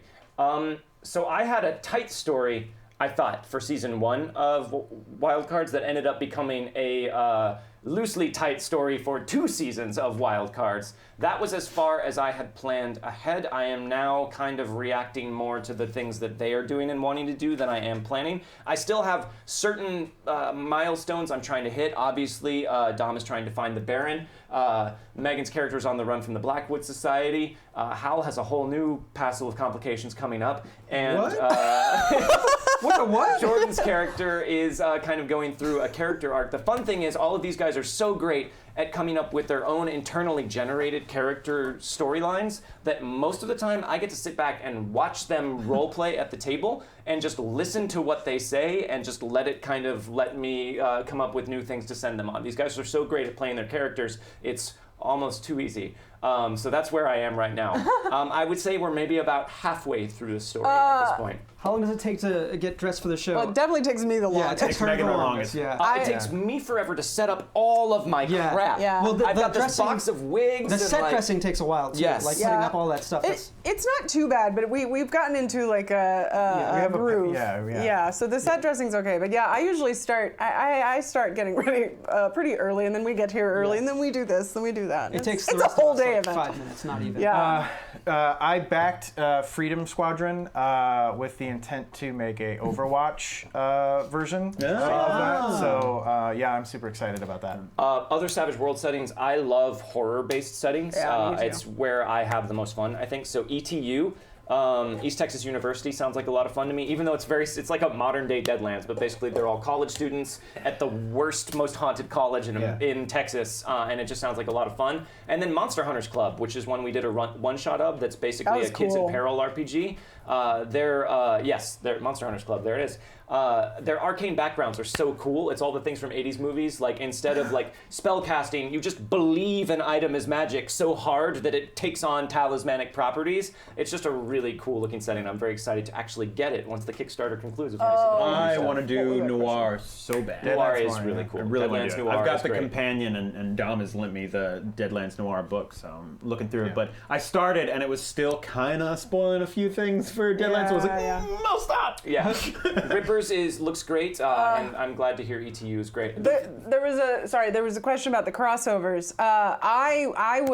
That was cool that we were able to do a little bit of a crossover. I think that there's actually the potential in the future for all of our shows to cross over with full cast. Something we're talking about. We're working on, and I don't want to give too much information. Yeah, we're not we gonna did give all too much away, crossover but in the NPC show. That's right. yeah, was that did happen. Garavran. Player Umber's Battleground. There was another question. Often me and Dom and Jordan, and then sometimes all of us set up the set.